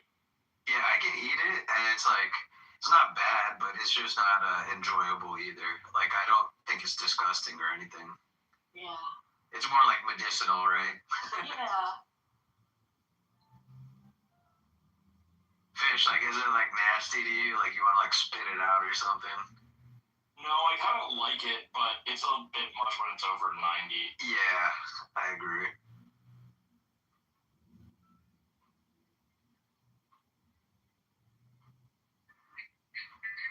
I heard that Amazon is closing Fresh and Go Bison, store. I heard that grain-fed too. beef. Yeah, and they're We going have to be two halves. We have front quarters at that end of the table, hind quarters You at know, this end of I the thought they table. merged all of those and it was just separate branding. I didn't know Fresh had like its own stores or something. Briskets, Yeah, they do. chuck eye I've steaks, never flat been to a irons, store or seen tenders, one. back ribs, There's Amazon Fresh stores ribeye that are steaks. like their own store. Yeah, see, Fish, isn't that shocking? I never heard of this. Yeah. Ours all comes from both. Yeah, no, not here. What's interesting is their pricing is all, and I'm sure Whole Foods is the same way. I just haven't been to Whole Foods in a while, but all their prices are computerized. So it's probably done through AI. So like you could be at one store, and this happened to me because like Najes! I tell you I like the lamb. Najes, I've been reading. Girl.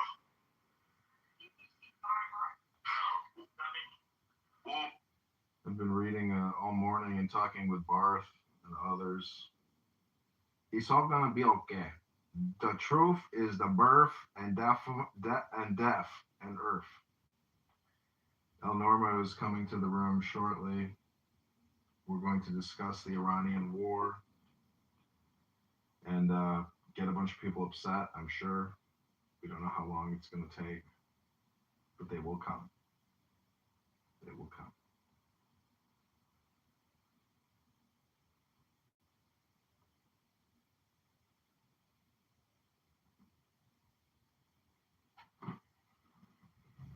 Here comes El Norma!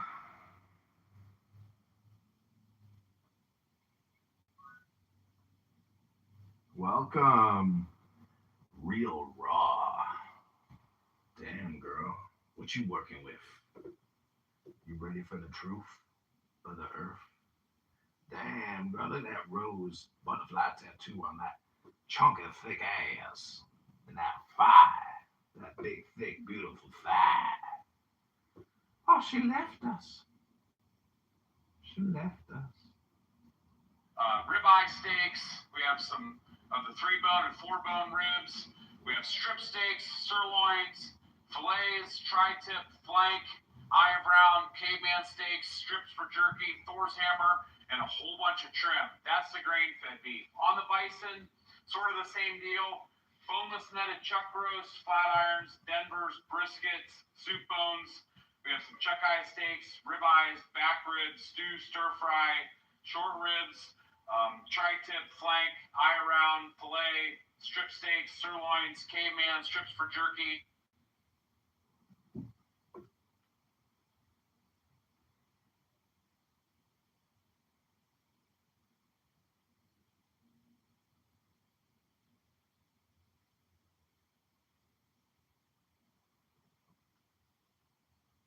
Hello?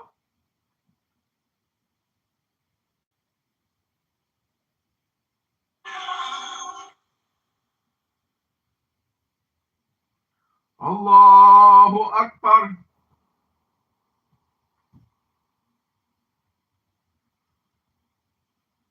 Allahu Akbar.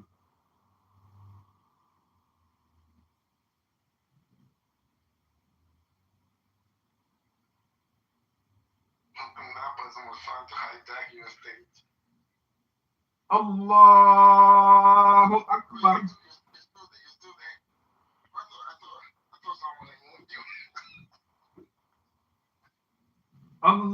Allahu Akbar.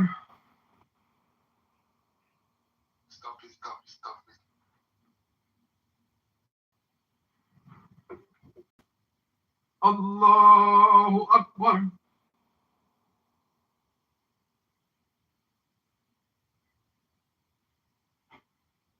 That's the sound of an American oil company hard at work.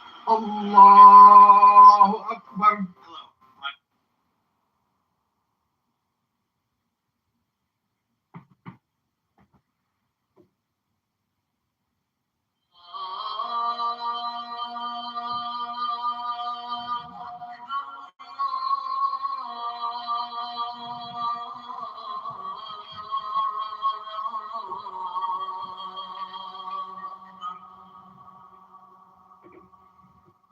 Hello.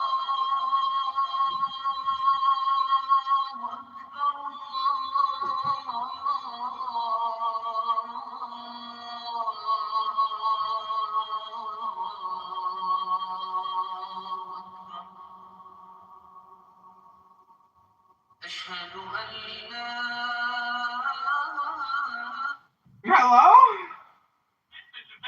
With a new poem. Hey, Uncle Glorious Caesar. Hey, you.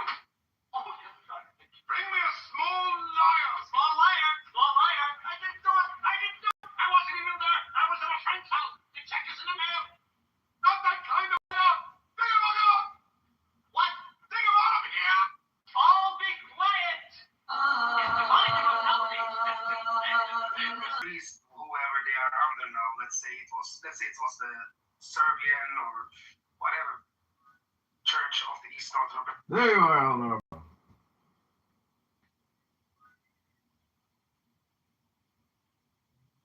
You make it hard to find. All you had to do is type in all. Type in what? All. A-L-L. What, and then all rooms come up? No, because look at my room title. All is in the title, and then you'll just see the room. Like, it's just all keyword No, search. all is not in the title.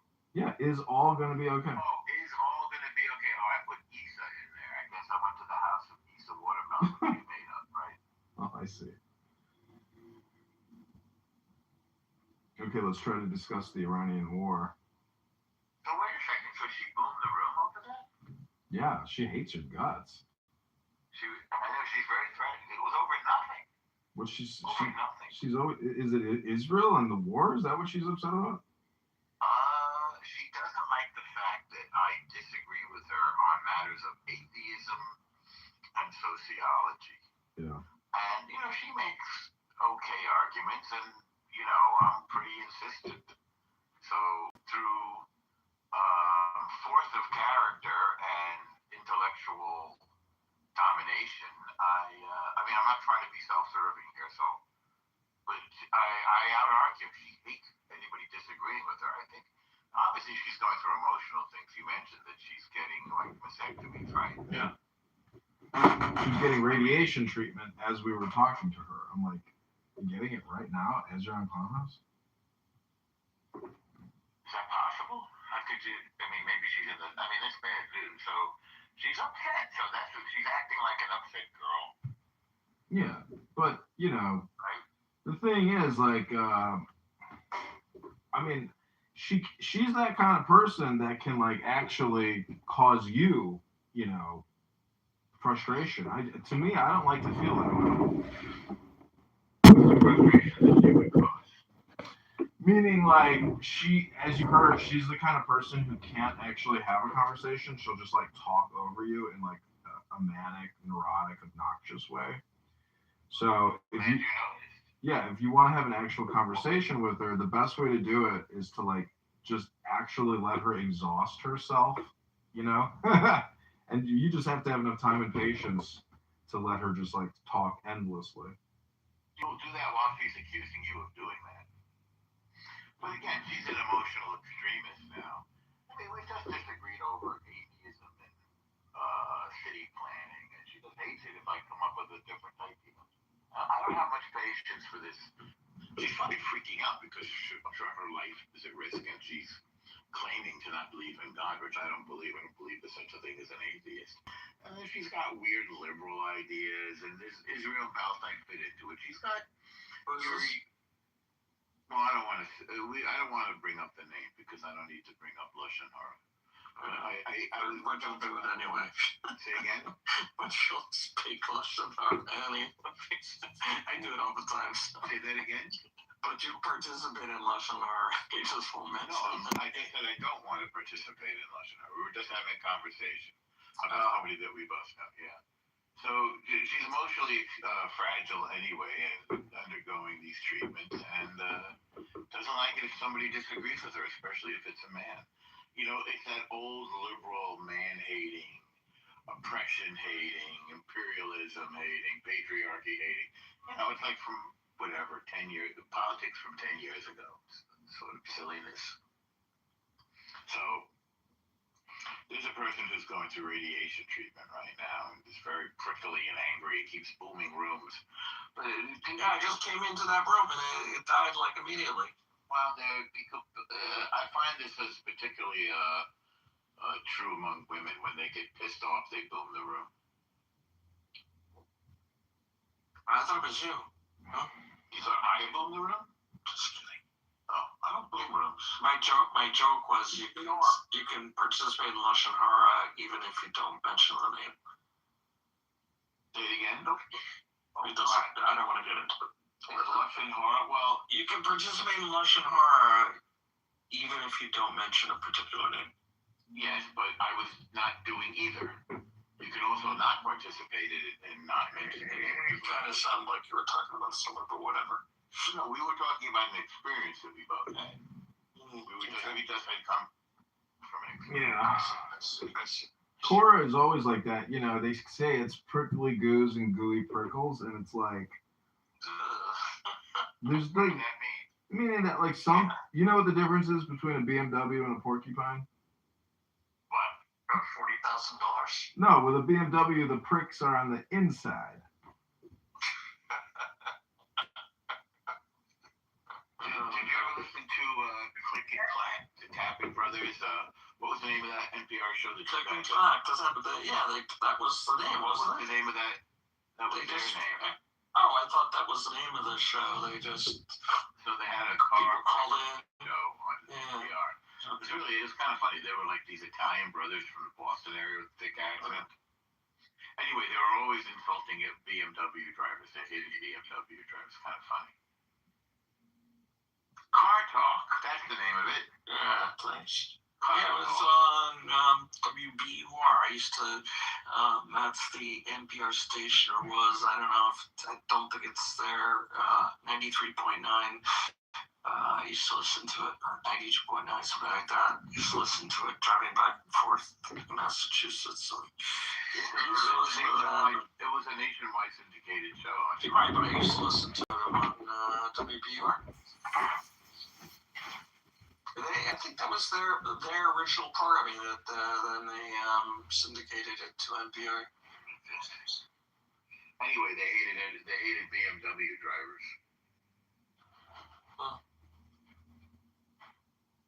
sure why. Maybe they were just annoying when they brought their cars into their shop. Who was annoying? The drivers. You didn't Oh, I fix it see. right. Yeah, like, I've got this little sound in this thing. Who's doing? That's a funny thing that Joe has there, Free America from Israel. That's funny. Free America from Israel. I don't even know what does that even mean? It doesn't mean anything. Like, It's like there's a Muslim terror organization for every letter of the alphabet. A for Al Qaeda and Al Shabaab. B for Boko Haram. Somebody has to come up with a C. I think someone's had one. D for Daesh. You get to H, you got a whole lot of them. They like H, the Houthis and Hamas and Hezbollah. And then, but somehow Israel is the problem. The one parliamentary democracy in the region. It's like a bizarro world. It's funny, Joe. You know, to date, I haven't, like, you can follow all the cash flows, you can see all the documentation for many of the terrorist groups that you mentioned, you know, that do their things here and there, but this group that's controlling America, I haven't seen any documented evidence that they say jump and the U.S. Congress or president says, how high, mister? This doesn't exist. I said the data just doesn't exist. It's not really bugging you as a patriot American that we've been controlled by a foreign agent. I would love to see some data, yeah, but you know, there's just nothing to. Wait, who's controlled by what? Like a foreign agent. Who like controlled by what? Yeah, exactly. Like Israel, you know, Israel, like Israel is a country, yes. Yeah, There are 177 countries in the world. Most There's more than that. Most of them have lobbying groups in the United States. Not like Congress. No. Show me one. Yes. Show me one congressman. Like one congressman. Yeah. Getting money from a foreign agent. Was there one congressman who's a foreign agent? Which lobbying group are you referring to? There is no congressman who's a foreign agent. It's like Israel lobby. Which Israel? Let's be clear. Which Israel lobbying group are you referring to? Finish my sentence. I don't know There's 17,000 lobbies in Washington. Okay, let me repeat this question. Maybe you don't listen to me. I do listen to you. He said, name me one congressman. No. Give me one name, one foreign lobby. He said, name me one congressman who's a foreign agent. There are none. Zero. They'd have to register first as a foreign agent.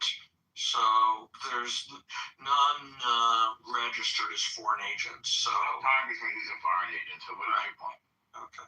Because you have to register as foreign agents. Why you talk like? Can you give me a one name? One name. There isn't. Congressman who's a foreign. You're making stuff up now. We can't. Exactly. Thank you. I appreciate it too. Thank you. So you have no point, correct? Right. He wants something that we can't give him. No, I don't think he wants something. I think he doesn't speak English. It's this oh my God, this is very weak defense. No, let him speak. But what was the lobbying group that you were referring to? You said a foreign lobbying group. Which lobbying? No. I'm talking about AIPAC. AIPAC is an American lobbying group from American dollars. Look, I suggest you go to the Federal Election Committee, the FEC. They have a database where you can look at every single campaign dollars and the addresses from Americans, because they're only allowed to take money from Americans, okay? And you will see they're only Americans giving some places $36, someplace $2,000, someplace $1,500, someplace less. You'll see it's a list of just Americans. It's not like, Yeshua ben so-and-so from Israel. No, those names don't exist because it's an American lobbying group. But if Yeshua so-and-so from Brooklyn wants to give money, he's allowed to. Sure, because he's an American. Exactly. It doesn't mean there's like some grand conspiracy. Just because an American wants to give money to an American, there's nothing wrong with that. And guess what? Like the chemical industry, Israel is not. Hang on a second. Israel is not even in the top 10 donors. Yeah, there's so many chemical industry, big pharma. Yeah, big like this, Joe DuPont giving money to the American government. How come you don't want to talk about him? Yeah. There's like I think they gave a total of 390 million or 470, some insignificant amount compared to all of the other all the other. Michael Simon, why don't we talk about him? Is that normal? Are you the one who defending Epstein? You don't think he's a pedophile? Correct me if I'm wrong. You're wrong. You don't think. So you think he's a pedophile, right? He's a horrible, disgusting, twisted, manipulative criminal. The only thing maybe anybody could say is he needs due process rights. That's about it, right? Well, he's dead. He doesn't get due process. Well, he already lost his due process in the first place. Yeah, exactly. But okay, guys, don't call me anti-Semitic and that bullshit. Okay, can I ask? You're on the trajectory to be anti-Semitic. Anyway, why most of the pedophiles are Jews? Like, what's the secret? Whoa, okay. Hold on. Stop. Show me statistical data that shows per 10,000 population or per 1,000 population, pedophiles have a higher incident rates of pedophilia than non-Jewish pedophiles. Show me that data, and then we can have a discussion. Because guess what, Bob? It doesn't exist.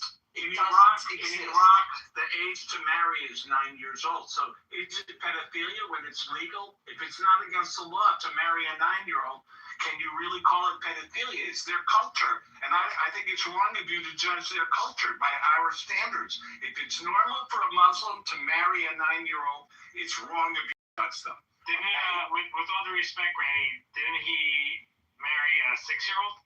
Listen, you're using Western values to judge people, okay? And that's wrong. Even amongst good point, Randy, but even amongst Western countries, Joe, show me the date, because you made this point that why are all pedophiles, what was your claim? Why are all pedophiles Jewish? He doesn't know. He doesn't consider Muslims to be pedophiles. With which to have, okay, forget the Muslim versus, forget the underage.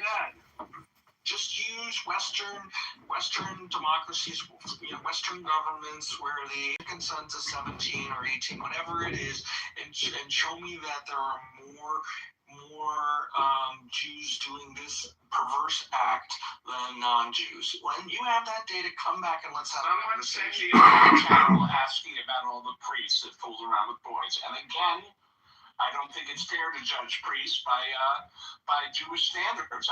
That's their culture, and the point is we have to take each culture on its own and not judge it by the culture of other people. That's that. Any response, Joe? I think a lot of Arabian countries have ages of consent that are around 9, 10, 11, 12. Yeah, but usually comes from 12 is almost a teenager. 12 is a teenager. The difference becomes reporting these kind of crimes. Like, so people say, "Oh, why is the infant mortality rate greater in Israel than in surrounding Arab countries? Why is it so high?" Yeah, it isn't because the reporting standards in the surrounding countries are so poor that if they had the same kind of reporting levels, it would be. What does that have to do with the age of?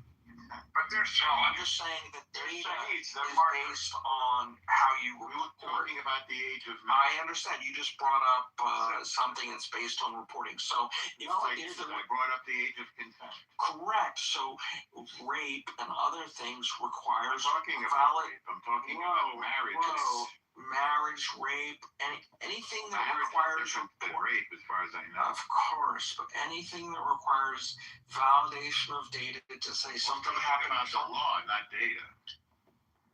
That's right. That's true. I can't explain it a fourth time. Why did they lower the marriage age to 9 in Iraq. Does that make them a nation of pedophiles? That was No. Well, again, you're using American standards. A 9-year-old, first of all, Iraqi 9-year-old girls are very mature. Okay, much more mature than Americans. I wouldn't say that, no, Randy. No? Well, we liberated Iraq. Okay, really quick, 2 seconds. 2 seconds. We liberated Iraq, remember? Norm, so I read in the New York Post that in Afghanistan, they passed a law that men are allowed to be the women again. Did you read about that? Yeah. And you know what? The women are going to listen a lot more now. That's not funny. As long as they're chicks, though, it doesn't matter, right? Dude, wait, I don't even know what does that word mean. That's not right. Don't worry, man. You'll find out. You'll find out, right? Yeah, why? When I go to Iraq, I'll find out? When you do enter Israel, you'll find out. When I go to, I've been in Israel many times. It's a beautiful place. Do you know that a quarter of all the doctors in Israel are Palestinian? How could it be apartheid when a quarter of the doctors are Palestinian? You know how many doctors there are in Iran, Jewish doctors there are in Iran and the whole Arab world?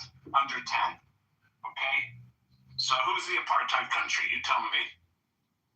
Well, the ones that consider non-Muslims dhimmis or second class. The ones that expelled all the Jews and committed ethnic cleansing. Yeah. What about the ones that say convert or die? Those? Yeah, well, that's how. Yeah, that's the whole Middle East. But you know what I said to my Palestinian doctor? What?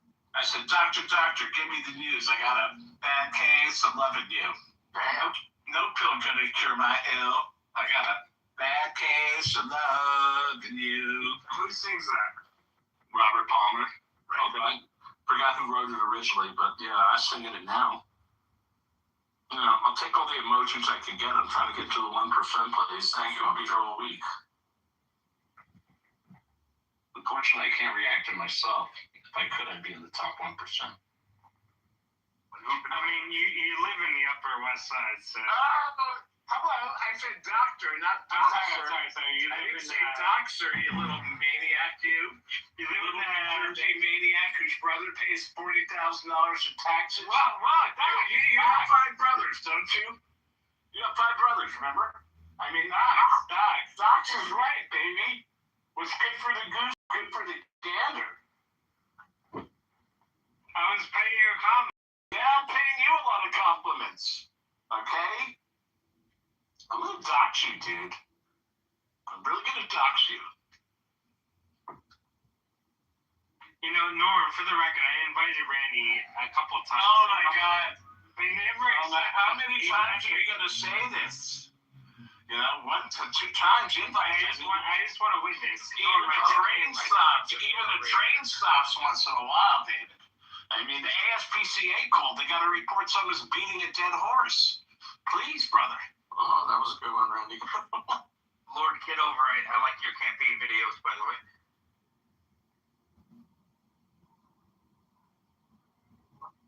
He's from Chicago. We gotta get a D in Lakeview, right? Joe's been awfully quiet. We silence him?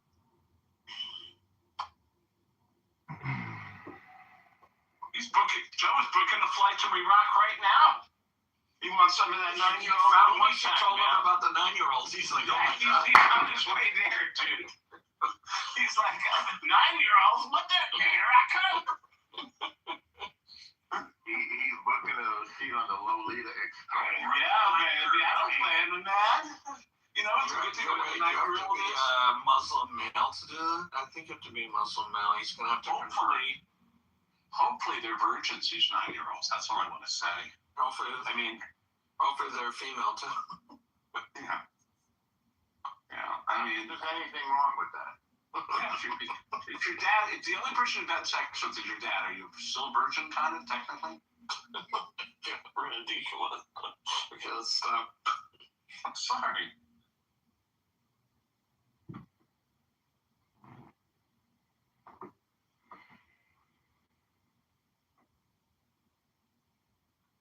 It's good to see all you guys, okay? I don't care what you say, I like you guys, Yeah, right? we get it. Yeah, we get it. Yeah, you know what? You know, the Chicago accent and the Buffalo accent are the same. No, they're not. Are you Yes, nuts? they are. Oh my God, you officially lost kind of it. digging into it. I was trying to do a hard Chicago accent. No. Buffalo. I know a guy from Buffalo. He sounds just like he's from Chicago. I said, you sound like you're from Chicago. He said, yeah, I do. You're from Chicago. Yeah.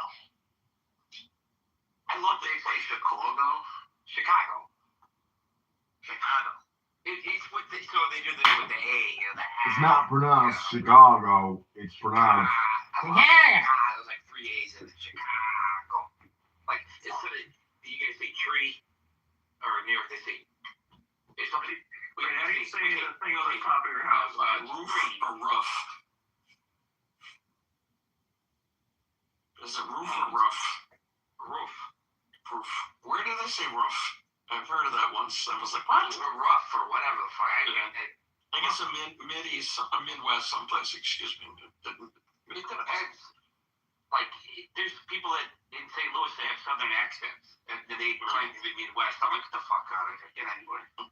The weirdest accent I will hear is some of the people from Louisiana. It can actually be hard to understand. Yeah. Well, Like yeah, what? but Joe, do you want to live in Palestine? I hope you're not gay. What's with the Palestinian flag over there? I don't know. I hope he's not gay.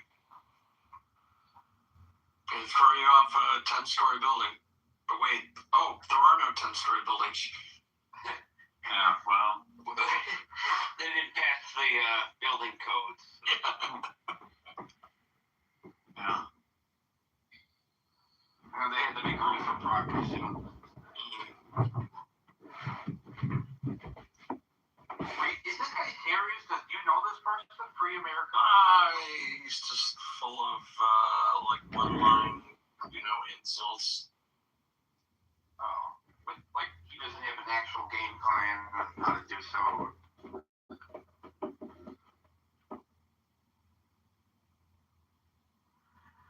How can you occupy something that's never been a state? That doesn't make any sense. He probably doesn't even know that Jordan occupied the West Bank before Israel. Did this guy ever talk, or he just He was talking. He was just babbling away. Listen, most of the 30 seconds to say something before he's removed. If it was never a state, then that applies to Jordan as well. Sorry.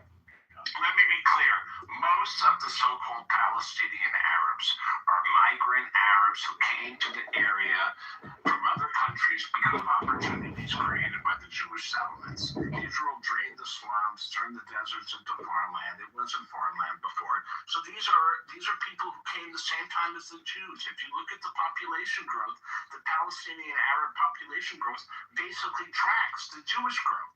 More Jews came, they needed more laborers, and more Arabs came for opportunities. It's not like there was some big Palestinian society with a king or They outnumbered you guys by quite a bit. I mean, At what point? When did they outnumber? In the late 1940s. No, they didn't. That's so statistically wrong. Look it up. You're statistically wrong. What is the late 1940s? What year are you talking about? 1947. Okay, by the way, Stop. What's the claim? What is the claim? What is the claim? They had to go somewhere. What is the claim? 850,000 Jews were kicked out of Arab countries. Iraq, Iran, Algeria, Yemen, Syria, they were sitting out there forever. They were kicked out. Well, you picked a random time. How much did they outnumber you guys? Why don't you go to 1949? What's the claim? The Arabs that were living in Palestine and what is today Israel, they grossly outnumbered the Jewish population. Listen, after every war, there is an exchange of population. Every war, Ukraine, Poland, Germany, Russia. After every war, there are refugees and people leave, and that's in every country: India, Pakistan, Bangladesh. Why is this one country, the tiniest of all countries? Did you say 47? Yeah, 1947. So I'm going to exclude Jordan because it was carved out in 1946. Okay. Okay. Anyway, the point being,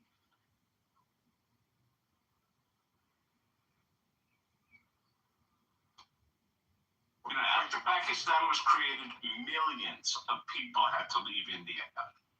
The good news is that they weren't kept in refugee camps forever, and they weren't used as political pawns. They were resettled, like the Arabs should have been resettled in Jordan and Egypt and Lebanon and Syria. Instead, these countries kept them in refugee camps till today in order to, you got a month in their political pawns.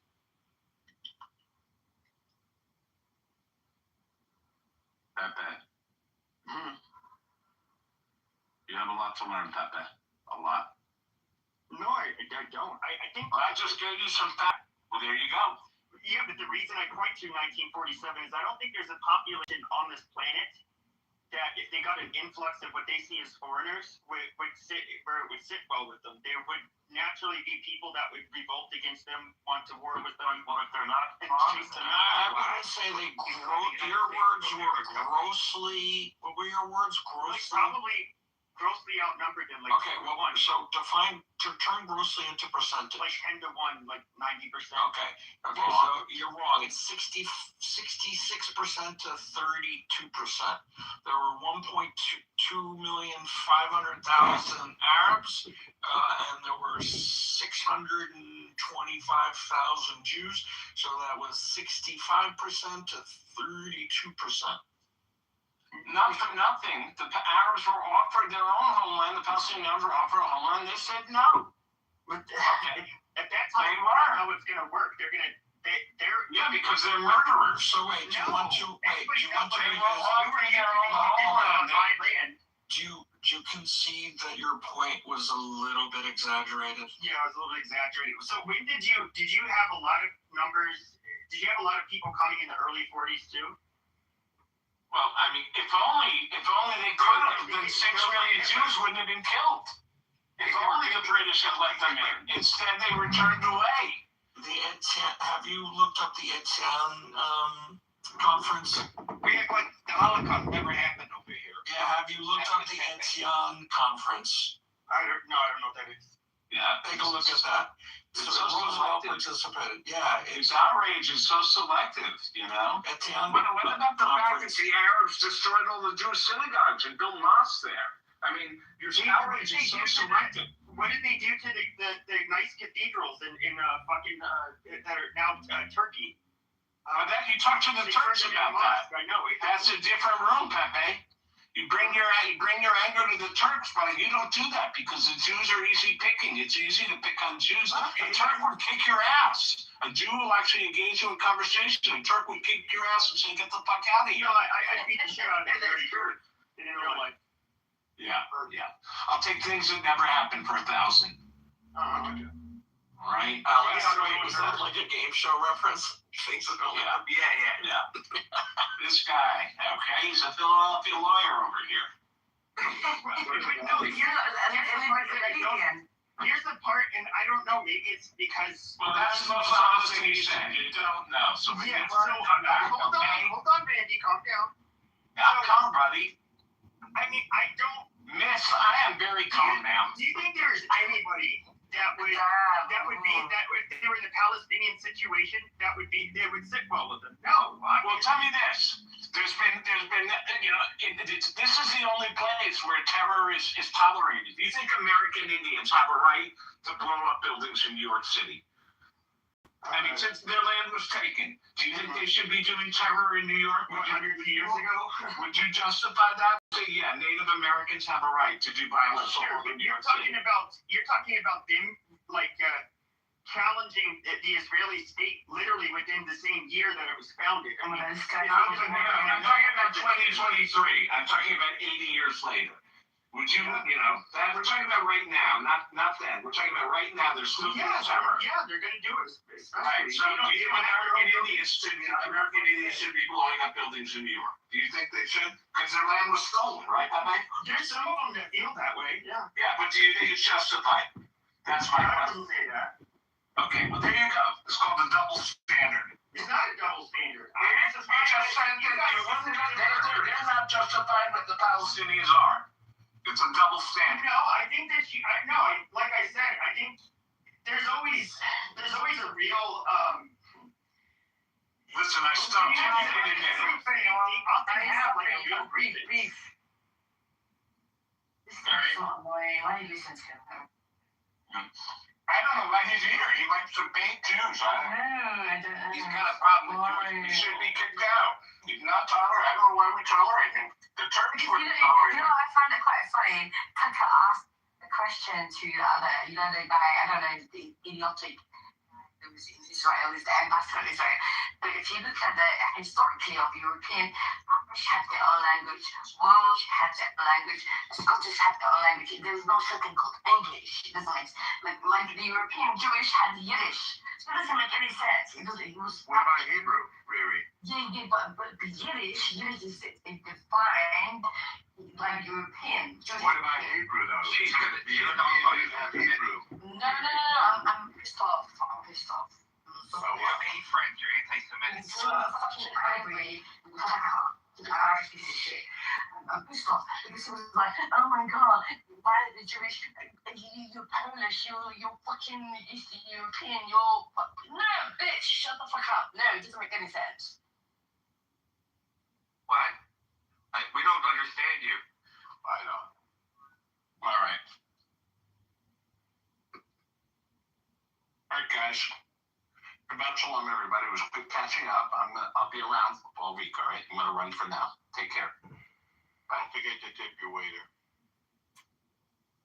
That was awesome.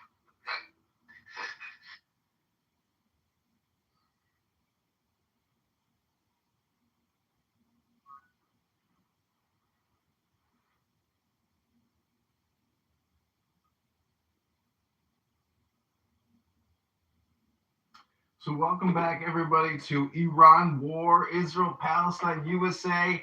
Absolutely no terrorists allowed, because we know there's a lot of terrorist sympathizers and promoters floating around this app. Pepe, you're not a terrorist, are you? No. No, Pepe is anti-terrorist. It's like being anti-racist. No, I would just say this. Just like how you can look at the Basque, you can look at I don't know, the Corsicans, they would do it. You had the IRA. You had people that would assassinate officials, blow shit up, usually aimed at fucking with the federal government. Or like the mafia. And so, like, I'm not going to say that, like, I would say that the same feelings any of these groups would have, they obviously are going to have them. And I definitely don't. I think what they did was just like a very disgusting form of terrorism. They just went and terrorized and butchered and kidnapped, innocent people. But I mean, I can't say that it's illogical, for them to, rebel. David is the Hebrew Israelite, and so is Camille. Just so you know, they think white people are the devil, right, David and Camille? I mean, we are the devil. It's fine. First of all, my name is not David, but you think I'm a Hebrew Israelite? This dude is irrational. What are you, Dave?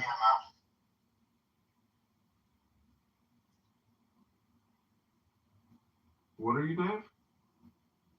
So the last room I was in, the Persian people were begging for Israel and the United States to intervene to throw off the shackles of the occupying Iranian genocide regime in Iran. These people do not want to be oppressed by their government. And there's literally a guy from Tehran saying that please come bomb these people so we can finally be free. We don't even like Islam. We're Zoroastrians. We don't like Islam. That's what they said in the last room I was in. Yeah, I've heard that before too. Most of the younger people are atheists because I don't know, the country is backwards. Can I tell you when did it happen that I did not identify as a Shia Muslim anymore? Go ahead. You get 9 years for that. Yeah, that's an enhancement right there. Banana, gum, and banana is like a double effect. And you're walking and chewing gum at the same time? Oof. I would put handcuffs and then I took another one. What's that? They put handcuffs on me. They were threatening me. They said just spit it out or something. And then I started chewing another one. How could you if you were handcuffed? Your story is I was handcuffed in front of me, not to my back. Okay, which pocket did you have? That was probably the religious police. They don't know how to lock people up good. No, it was the regular police. Which pocket was the gun in? The left side. Left side.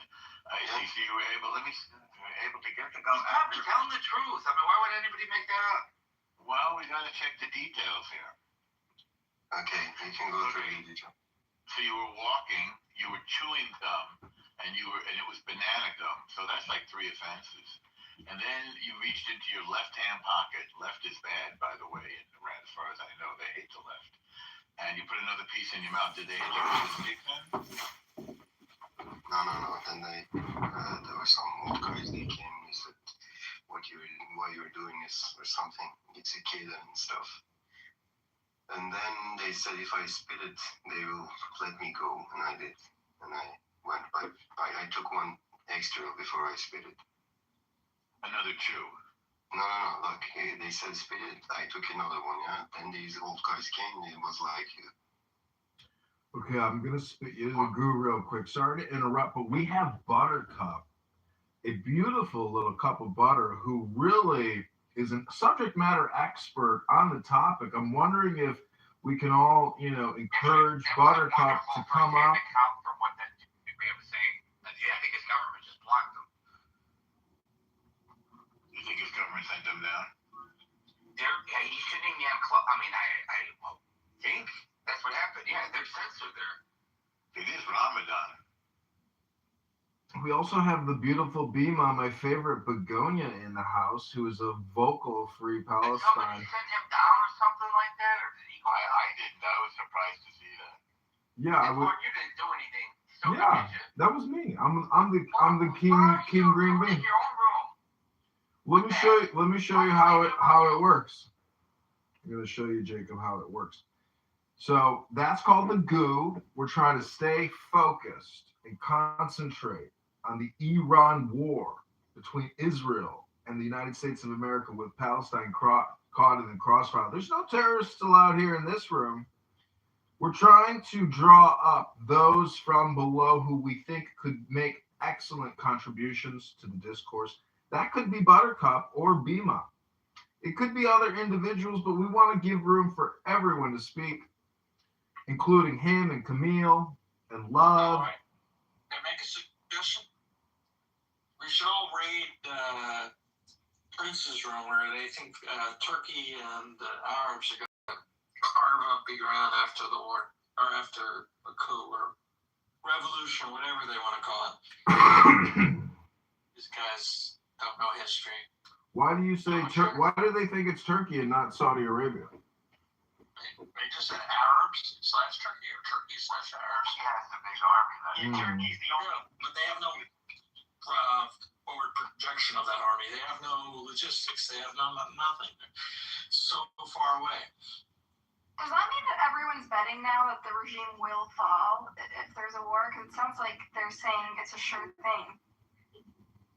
The longer it goes on, the less likely it is to fall, is sort of my take, but hopefully it will. I'm surprised that those guys think it's going to fall. Like, they've been kind of... The whole thesis of their argument was, if it does, will it balkanize? And I didn't hear them say if. I heard them say they will. It was definitely if it falls, will it balkanize?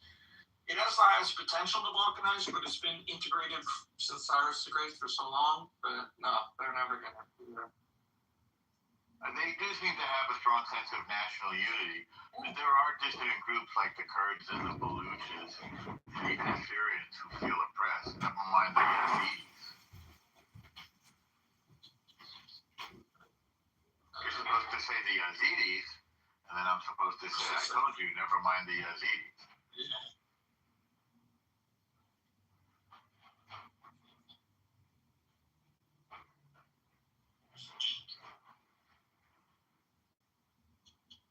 Still, it's like, I guess it's a little ironic because I didn't expect those guys to be so optimistic about regime change. They fucking hate it. People They like the regime. I'm fucking surprised. hate Iran? I'm not convinced that they like the regime. They don't like the No, regime. No, they don't like the regime. No, not at all. The Jews in America I more. feel like it's like a They're oppressed. Look, they see, Muslims getting shot in the streets. Whether it's the Israelis or the regime, they don't like it. So they see a bulwark against the Israelis, though. It's like Yeah, but they're also all Sunni. They think that they don't have a positive opinion about Israelis are not shooting people in the street. That's the IRGC, the Iranian genocide. no, I'm saying whether they perceive as in Gaza, Israelis are I'm talking about a pro-Pali room that's optimistic about the regime falling when they've been saying this whole time It's that their it's country. intervention. It's in their mind. Yeah. It's in their mind that they see. Well, their fallback position is that there's a new caliphate led by Turkey, which seems pretty ridiculous. Remember, we just withdrew from third. I mean, they've just been taking one loss after the other, so they have fallback position after fallback position, in which somehow they're going to win in the future. Someday, somehow, Israel will fall, the U.S. will fall, and the caliphate will rule once again. It's a little far-fetched. It's a lot far-fetched. Yeah, I mean, Iran has definitely got to go. It's a coping mechanism. But they see the United States, even though they say, oh, now the world's waking up to Israel's blah, blah, blah, blah, gay pride, blah, blah. But then they see that the world's greatest superpower is formed a indelible partnership with Israel, both militarily and in terms of intelligence and geopolitically and even economically. And they're like, well, the caliphate's going to come. This is like people who lost the Civil War saying the South will rise again. Is that ridiculous? What they do is they've done this over and over. The more they attack Israel, the more they strengthen the Jewish people's resolve. And the more they make it clear that our defeating them is necessary and justified. So they sow the seeds of their own doom. Israel's never been stronger than it is right now, ever. Yeah, I mean, America and Israel is like best friends. They are. They just recently recalibrated our alliances, and they deemed Israel the most capable ally, the best and most capable ally. Yeah. What did he say? Local? I said it's a great take. We're besties. Why isn't Israel part of NATO? What's that? Then why isn't Israel part of NATO? I don't know. What does that have to do with the conversation? I don't know. They were such a capable ally. Yeah, you think. It's the most capable ally. Do you know what NATO stands for? Any thoughts? That's the North Atlantic something. So is Israel in the North Atlantic? Yeah, you don't necessarily have to be in North Atlantic. That's the basis of the alliance. It was to oppose Russia in the Soviet Union in Europe. Isn't Georgia part of NATO? North Atlantic Treaty Organization. Isn't Georgia part of NATO? Georgia is allied with Russia. No, part of South Ossetia is aligned with Russia, but Georgia proper isn't. Georgia is under de facto Russian rule. It's become like Russia reestablished its dominance over Georgia.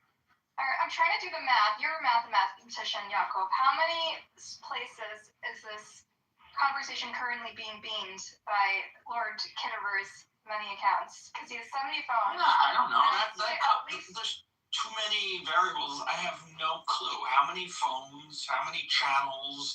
And also, who cares? That's not the subject of the room. Yeah. It's a fun math problem because there's so many. So you can do that look, you know basic math. Jakob. I do, but this is basic math. You know basic math. I think it's the number of Kitovers to the power. Let's not go off the topic of the room. Stop muting me, you fucker. Don't call me that. You can call me that, I guess. Anyway, I prefer you not call me that. Thank you. Annoying, foul-mouthed child. yeah, don't you know we're on said, like, you know, using foul language says more about you than it says about me. I think that's true. So how many empires do you think lasted more than 300 years? I don't know. Roman is one. Okay, if you go back The Greek, the British, the French, the Spanish. French did no. Sorry for the French one. Empire is actually distinct from the. No, the French Empire still exists now. There's French territories outside of mainland. Dude, Rome got dominated by Christianity. Like, it's crazy. Did that Well, help? actually, Rome got dominated by the barbarians, the German army, or the Germanic. Well, the French was like large part. It was mostly part of Rome. But what do you? I don't get it. What do you mean they got taken over by Christianity? Yeah. They've been Christian for centuries. Yeah, it changed their whole structure and kind of ruined everything. Starting when? What did it ruin? What do you mean? Well, The reason why I think it's like less than 20. The number. It's a finite set of countries. And oh, dude, America. the question is, will we remain? Now, want to know how to get through the religion? Because it took away their native religion and their whole foundation of their society was What's their native religion? erased. They're Hold on. What native religion? they're pagans. Their pagan religion, you know. Who is it? Jupiter? Okay, and so Mars? how the pagan religion helps people Wait, what do you mean? Like, peacefully? King Louis had a priest as part of his council. What do you mean? Speaking of pagans, where's pagan at? I mean, you can talk about how powerful they were and even like advanced at times. Like you should look at the Greeks and the Romans and how good like some of the warriors were. But I mean, obviously after they became Christian, they became more less barbaric. Yeah, they weren't part of the, the papacy, but they had priests. They had as their advisors and as their council. So you can say that the French Empire. What did the French Empire do to the Christian Catholics in Lebanon and Syria? Nobody cares. Well, they weren't Catholic. They made Beirut look really nice. That's what they did. You're welcome.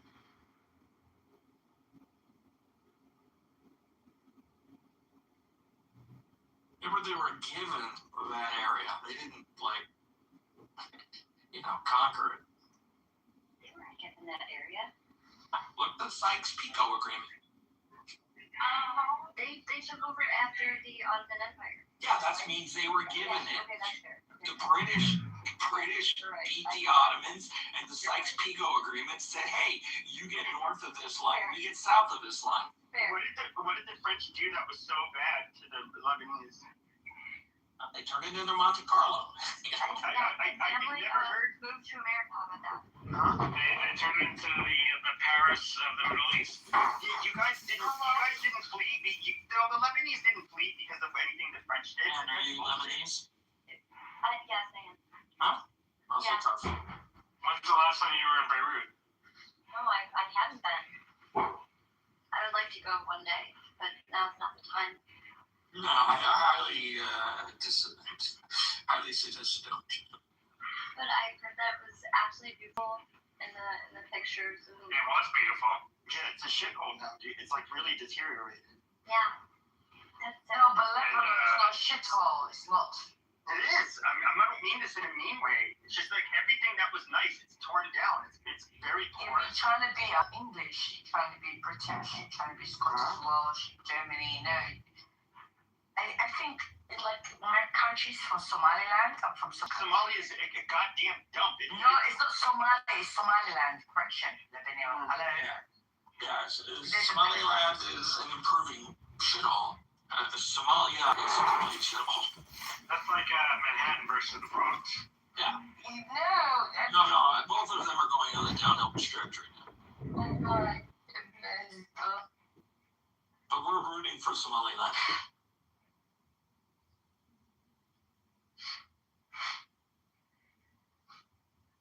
Hey, so check this out. Check this out. So the Roman Empire lasted for 420 years with paganism, and it lasted 80 years with Christianity. But that was when they had their empire had greatly expanded, and so that was kind of part of their downfall. You have to also include the Byzantine continuation of it. So it's like 1480 years. It's a very complicated history. I mean, didn't Napoleon even say that he recreated the Holy Roman Empire? Wasn't that Napoleon's whole, shtick? I don't know, but I know that Christianity was created to conquer the world, and it did. I'm not too sure about that, but yeah.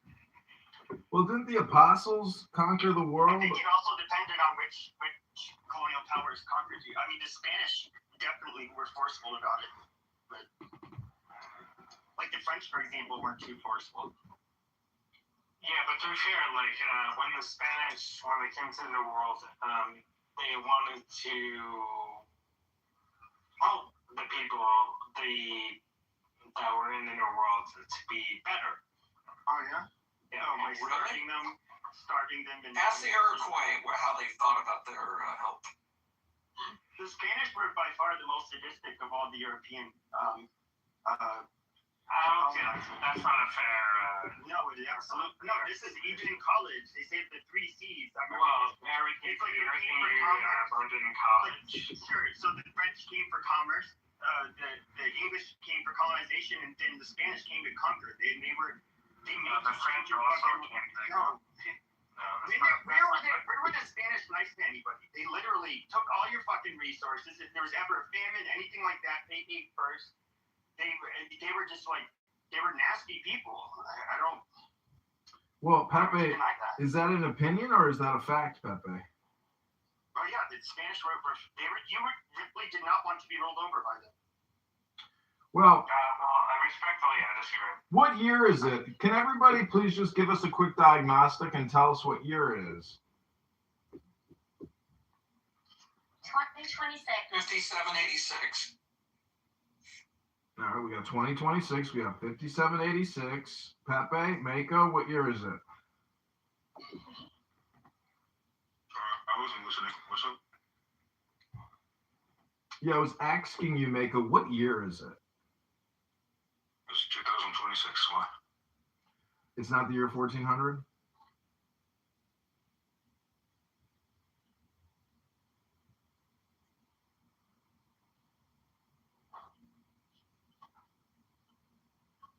I mean, to be fair, Spanish, they also like slaughtered Europeans that weren't Catholic too. That happened on a number of instances. Well, the Italians did that as well. So, where were the Italians? Italians were in North America. Wow. No, he was saying about in Europe. No, I'm talking about here. Well, what made the Spanish? Who killed the most people in the New World was the British. With all due respect, the British and the French did the most. We barely had any land in it. The French didn't need the wars. You know how many people died in those wars? What are you talking about?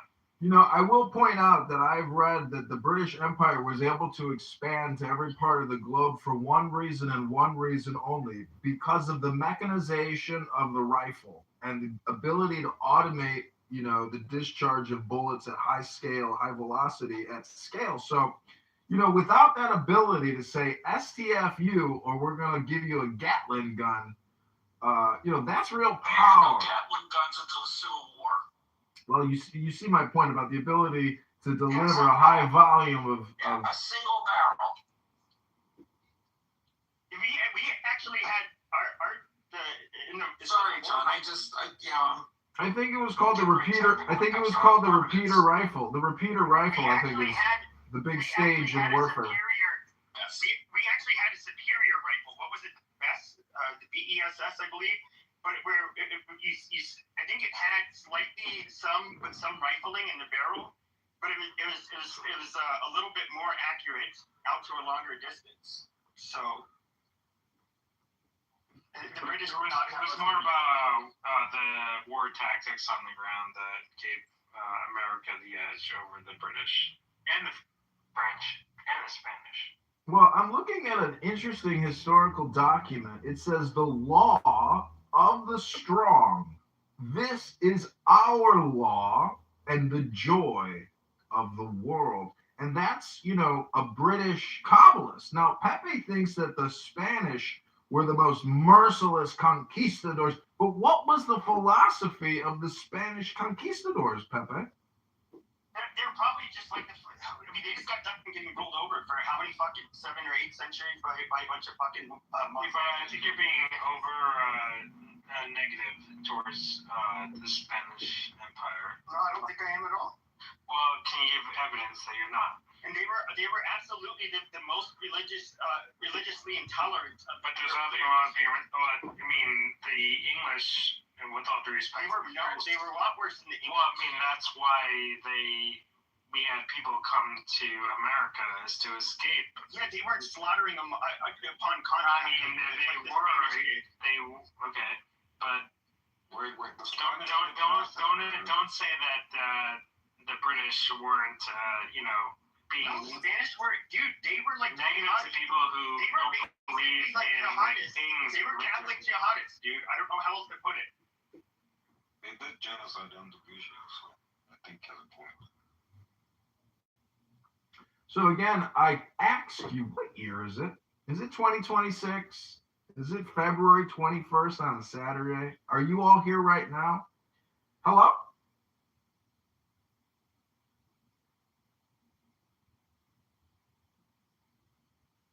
I like the fact that we've attracted many Anons to the room. They want to know what we're talking about, but they don't want to let us know who they are. They're all John. Well, we were talking about the who's worse, the Spanish, the French, or the British Empire? In the Americas, it was the Spanish, hands down. There's no denying. And I said, more people died under the hands of the British Empire. David, why don't you give us? David, why don't you give us? Actually brought in more slaves than the British. Well, actually, the British were actually against slavery. I want to point out that this is a little bit like David arguing whether vodka, gin, or whiskey is better, than the other one. But the point is, ladies and gentlemen, we want peace in the Middle East and we want peace in America. But unfortunately, a lot of people want to break the law, and those people are called terrorists or people that need to be brought back into compliance or possibly destroyed. Now, Pepe has walked us through a history hypnosis lesson. Hello? David, what was that? Is that part of your platform? Part of my as a writing candidate for Congress. Yes, Dr. David, absolutely. So we have to be strategic in our communication. We have to be strategic in our militarization and what we're going to do with our focus and our concentration, because this room has grown to a very large audience. And you can see there's a lot of Persians in the audience who are very concerned about a possible war. And I just want to say in Farsi, Dilam barat khilite shode. I think Texas should be its own country, man. What you just say? What did John say in Persian? I said, I missed you. I said, I missed you, my beloved. Dilam barat khilite shode. Some of this So I'm just curious, if we bomb the shit out of Iran and there's no change in leadership, what is actually gained? Well, I think that's an unlikely hypothetical. I think the change in leadership is part of the whole point. Yeah. We've already dropped 2 massive bombs on Iran this year alone. We've already detonated 2 of our largest bombs on their nuclear facilities. We've already done it. We've already crossed the fucking threshold. Hello? You're talking about the bunker busters. Yeah, but that's a different thing. Right. it's my understanding the fear is that, okay, let's say you do take out Khomeini or whatever, that there's no IRGC His name's able to remain in power, and then they're not going to, they'll still have their military that's going to be armed. They'll still shoot a bunch of thousands of people in the street, whatever. Yeah, but that's what happened in Venezuela once the person. Yeah, it's not Venezuela. I'm just telling you. The government of Venezuela still stands. It's just the president was taken out. The generals are still in command. The vice president. Like, there isn't, like, mass hysteria. Yeah. Pepe, are you asking if this affects the Jews? Pepe, are you an apologist for the Khomeini? No, I think it's. I don't like the IRGC, but you have to think people. It's somewhat, I think, the West's fault. The people made their. Hold on. The people made their opinion clear. They're in the streets and they're being killed. Dude, can I finish? Holy shit. So, it's kind of the West's fault. We were like, yeah, guys, revolt. You can do this. And then, tens of thousands of them get fucking gunned down, and they're mostly young people. And, it's kind of like, I hope they didn't really do that for nothing. And I want, I want to see, like, if anything is done in Iran, I would want to see them no longer having to be ruled over by IRGC. Otherwise, it's all in vain. Pepe, it doesn't affect the Jews either way. Pepe. No, what is it that you're saying doesn't affect the Jews? Bombing Iran? Yeah, the Khomeini being replaced or not. Well, sure, it affects the Jews. Well, I mean, when Khomeini says, like, death to Israel, I mean, they're leading, they've hijacked their own country and made it into the big enemy of Israel and surrounded Israel with this ring of fire with the Hezbollah to the north. Wait, haven't finished. Hezbollah, it's not a slogan, they attack Israel. Hezbollah to the north and east, right? With Hezbollah in Lebanon, Hezbollah in Syria until we kicked them out. The Houthis in Yemen, supplying Hamas. That's not just a slogan. That's an active campaign to exterminate the Jewish homeland, the Jewish state. So of course it affects the Jews. Your reasoning doesn't conform with reality. Yeah, and I guarantee you, like, without a gun to the head, if you ask, like, a typical Iranian, like, what do you think of, Israel? They'd be like, I don't care, I just want to live. That's all they care about. They love Israel. But it's the head, it's the Ayatollahs that was like, that's Israel all the time. But the regular Iranian, they don't care about Israel. They just want to live. Can you just say, instead of saying Khomeini, can you say Khomeini? And instead of Iranian, can you just say it like a normal American? Why do you want him to mispronounce these words? Nothing, because he's trying to sound like he speaks Persian, like with one word in an English sentence. Respectful of the Persian. Well, he's speaking the funk. It doesn't come out. Ask him to say Michelin restaurant. Well, he goes to a lot of Michelin restaurants. That's how you pronounce it. Yeah, and 99% of the English-speaking words says, hey, I went to a 3-star Michelin restaurant.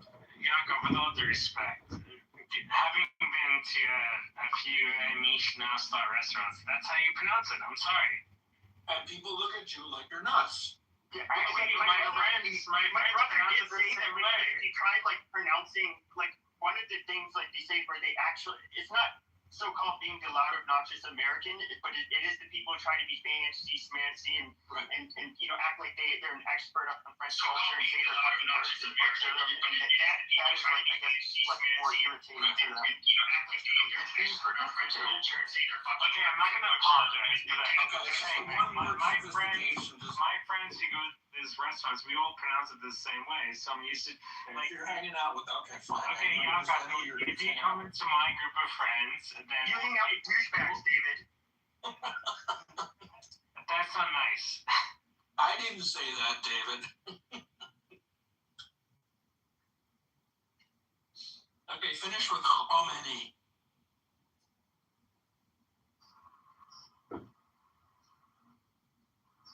And you don't have to respond with anything, David. Of course not. It's fine. We're all friends. David's taking me out to a hockey game. some point. It's a rangeur game. We're going to a rangeur game. I don't know. See, David also hung out with Rabbi Nick Dickerson, known as Randy. So, I mean... Docs! Yeah. Dude. You obviously said it because I don't think Anne has an intelligence network. You self-doxed. Why? Is that because she's a woman that she doesn't have an intelligence? Yeah. No, I'm just thinking. I don't actually. Most people on this app don't have their own personal intelligence service. So I'm guessing that in one room, David. Yeah. See, Norm, like. I do want to point out that everybody always says that they're out there gathering information, and I think everyone here would agree that everyone is out there gathering information. That's typical human behavior. We're all addicted to information, and we love it, and we gather it because it's valuable, and that's where we get the term valuable information. But that doesn't mean women aren't intelligent. What is a woman? Supreme Court Justice Ketanji Brown Jackson. She's the worst example you could have brought up. I'll be honest. Not to be confused with Jackson Brown. Women are not. Not to be confused with Jesse Jackson, God rest his soul. Hello, any woman. David's a woman, though. No, women are not good drivers, figuratively and literally. I never said that. I said that. Because that's the truth. Like, women are good. A woman might be a fool and stupid, but she still could have better intuition than a man. Yes. What does that mean? Yes. As we know, a fool and their money are soon-parted. But who said that? That sounds famous. It doesn't sound famous. That's cute.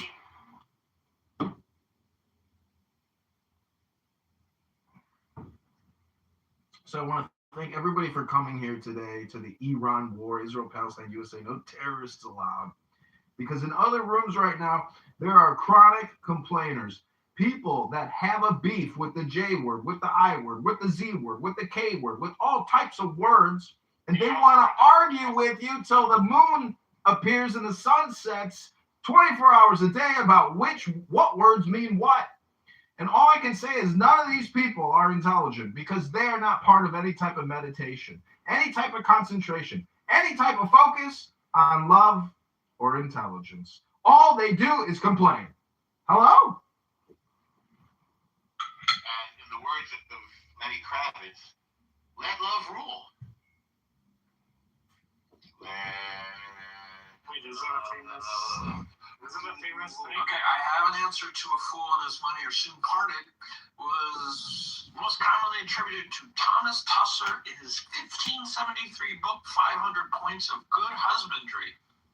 And the original wording was a fool with an E at the end, F-O-O-L-E, and his money be soon, S-O-O-N-E, at debate, which after which sorrow repents him too late. Okay. There you go. Oh, kind of old English. Was he a good guy? No.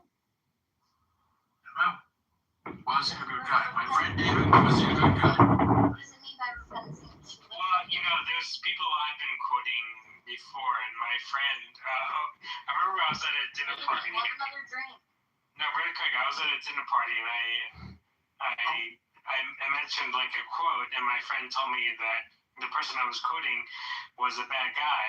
It's like, oh, I'm sorry. So, it also says the next time you're at a dinner party and someone says a fool in his money, quote, it's commonly misquoted to William Shakespeare, but it does not appear in any of his plays or writings. So you can say, that does not appear in any of his plays or writings. Well, William Shakespeare was kind of not a good guy, so.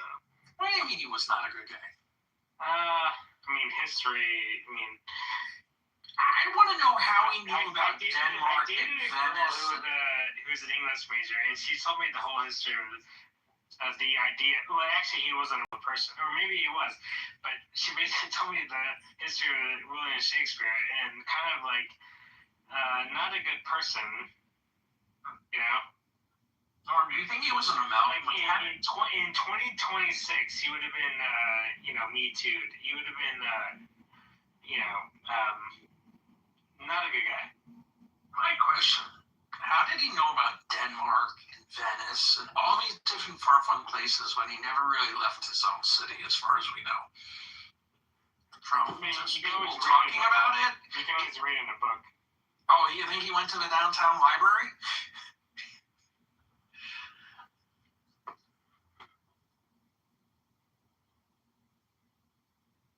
That's a relatively modern invention.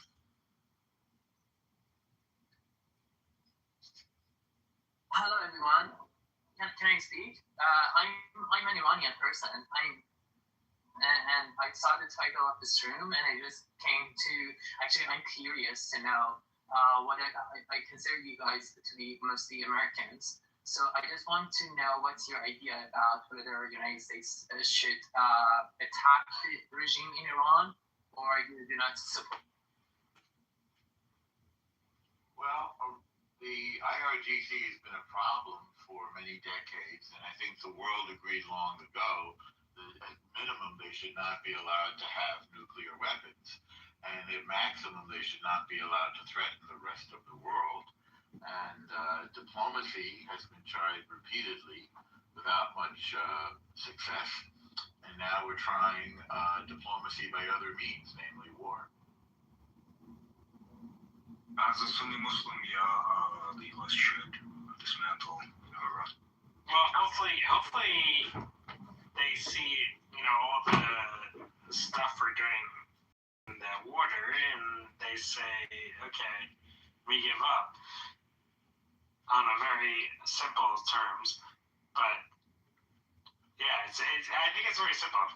Just making a joke. But yeah, like all the what we're doing in the Gulf with bringing all our aircraft carriers and our battleships and shit like that, you would think they would be like, okay, let's make a deal. But I don't know, we'll see. You said, okay, we're talking about what? The nuclear program or what? Well, yeah, that was the desire that nuclear ambitions or what? They went to a negotiation, and America said, like, 100% give up a regular program, and they said no, right? Norm, is that what the stipulation that they decided to say no to, right? Well, there's 3 F's: nuclear program, terrorism, and slaughtering their own people. And they don't seem to be willing to move on any of those. Ballistic missiles are up there as well. You would think so, guns to the head, they would say, okay, we won't do Hezbollah, we won't do, the only thing I would think of if I was them would be the nuclear thing, but I mean, I'm assuming that's what the sticking point is now, right? In your opinion.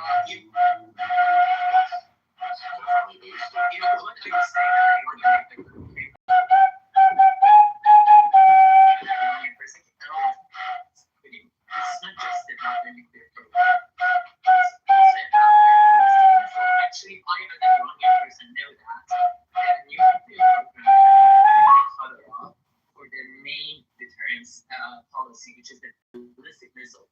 The main thing is actually the ballistic missile, not the nuclear program. But they never negotiate for it. And the ballistic missile has the power to infiltrate from all the air defense systems of Israel and also. Do you think the United States should come in and evaporate the IRGC? Wasn't that your question? Hello, Velvet? And whether you was that your question? Yes, I answered. There should be any deals negotiated. I think they crossed the line when they started murdering people, and then they threatened constantly on a daily basis to want to murder Israeli citizens. And as well, the president of the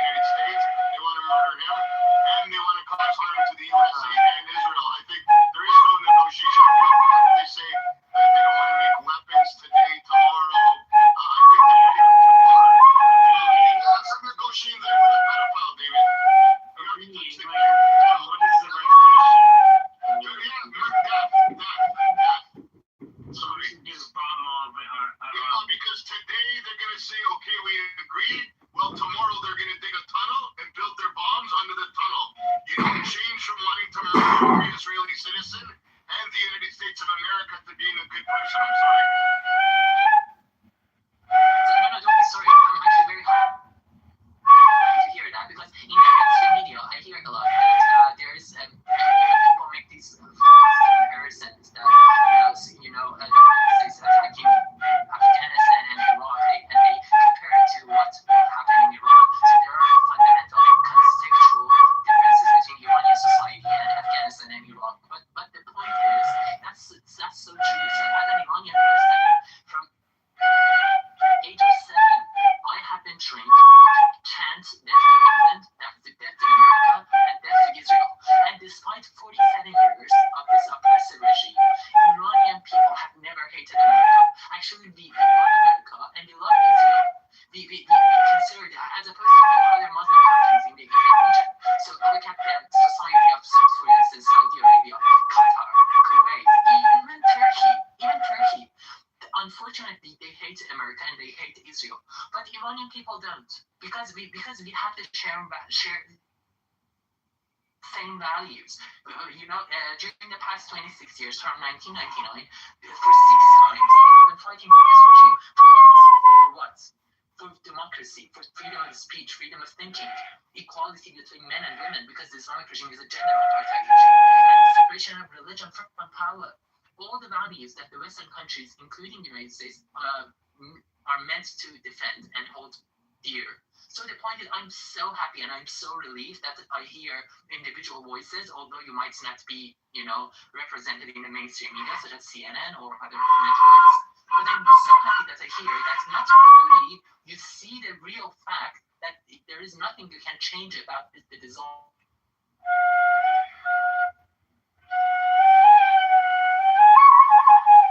Regime to destroy you or not, negotiate them or not. They consider Israel to be little Satan and the United States as great Satan. That's what they teach us. But I'm so happy to hear first that, and second, hear that you, let me what's your name, Blessed. And I hear that Blessed was saying that they slaughtered their own people. That gives me such a, you have no idea how relieved I am that you also care about, Iranian freedom-loving fighters that have been fighting with their bare hands with this regime for so long.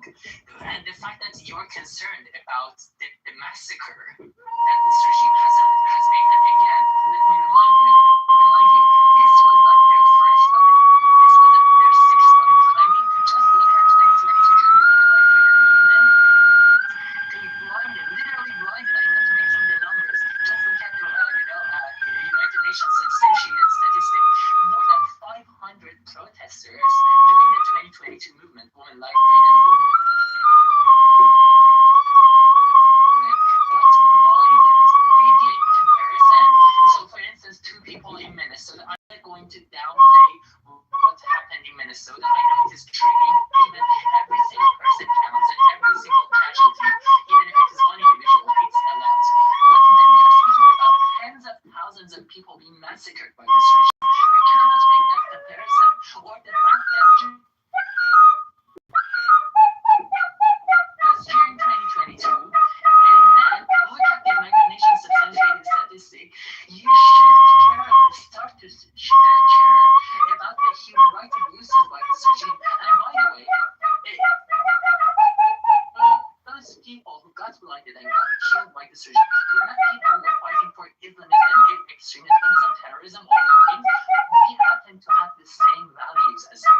So yes, we should care about our safety and our human rights, because at the end of the day, we will be your biggest ally in that region a long way ago.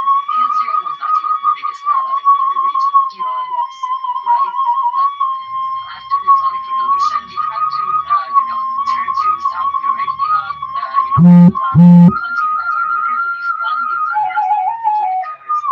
But Iranian people, are not, majority of them are not Muslims, and we don't hate you. So yeah, I'm so relieved that I heard those remarks. Thank you.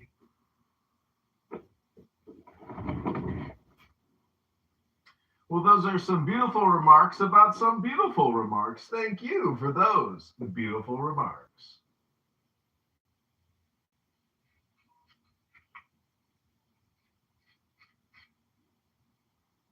Well, we have so many auspicious and interesting people in the audience. Oh, our good friend Stanley Roper's here, straight out of Yerushalayim.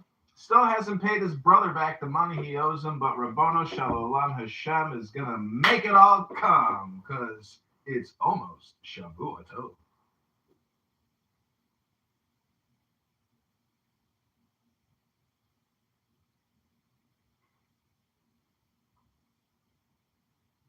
Rabbono Shalom. And let me ask you a question. Would you marry a wealthy, handsome Jew if he proposed to you and you two fell in love? Who's that directed to?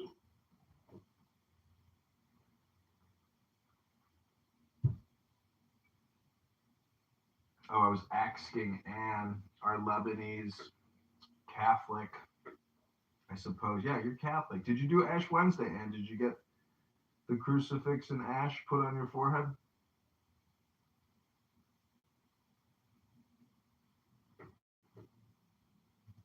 You shouldn't ask that question. Did you get the ashes put on your forehead, David? I'm not going to ask that question. I did. Well, everybody, you're in the Iran war. This is the Israel-Palestine-USA conflict, but no terrorists allowed room. If you want to hear terrorists, just go to Amir's room in the World Affairs Forum or in Amir's house, or you can go to Prince's room. There's a whole litany of rooms you can find, I'm sure. But in this room, no. No terrorists allowed.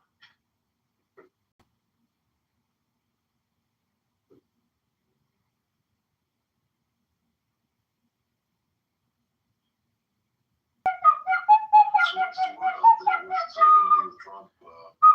Last night I already saw they ran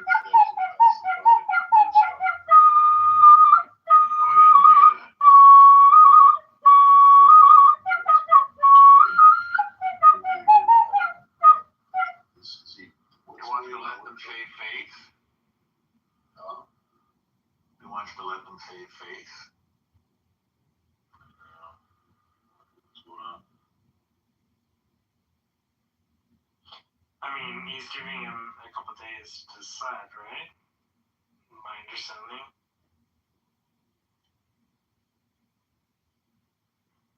I mean, it's better than what Obama did, which is give him a bunch of money. I mean, that's. Did he give them money, or did they return the money that was frozen? Well, I mean, unfreezing money is the same as giving money. I forget how many billions. Yes, and Obama lifted up the sanctions, and that's what they did. They made deals with that regime, with our operators. And again, just so you know, the same kind of protests were happening in Iran in 2009. We call them green insurgent militias, right? People for so many, for not a few weeks, but several months, were on the street and actually chanted the specific slogan in Persian. We said, Obama, it meant Obama, either with us or with the Islamic regime, or with them, right? The point that Obama chose to turn a blind eye on us and our oppression, yes, he issued a couple of empty-worded statements that we stand with Iranian people, and they should have the right to peacefully protest. But those statements, empty-worded statements, mean nothing. They don't help us. We need real action. Because we're empty-handed. So Obama made a deal with them and lifted up the sanctions, and the regime simply massacred Iranians, and not just in the streets, but also in the prisons, specifically a horrific prison that you might have not heard about it. Its name was Catholic, that they tortured people in Catholic during the removal in 2009. But that's what Obama did with that step. So yeah, hopefully the United States will not do it again, because at the end of the day, Donald Trump made a promise. They said to Iranians that go and take your institutions institutions, we will come to your rescue.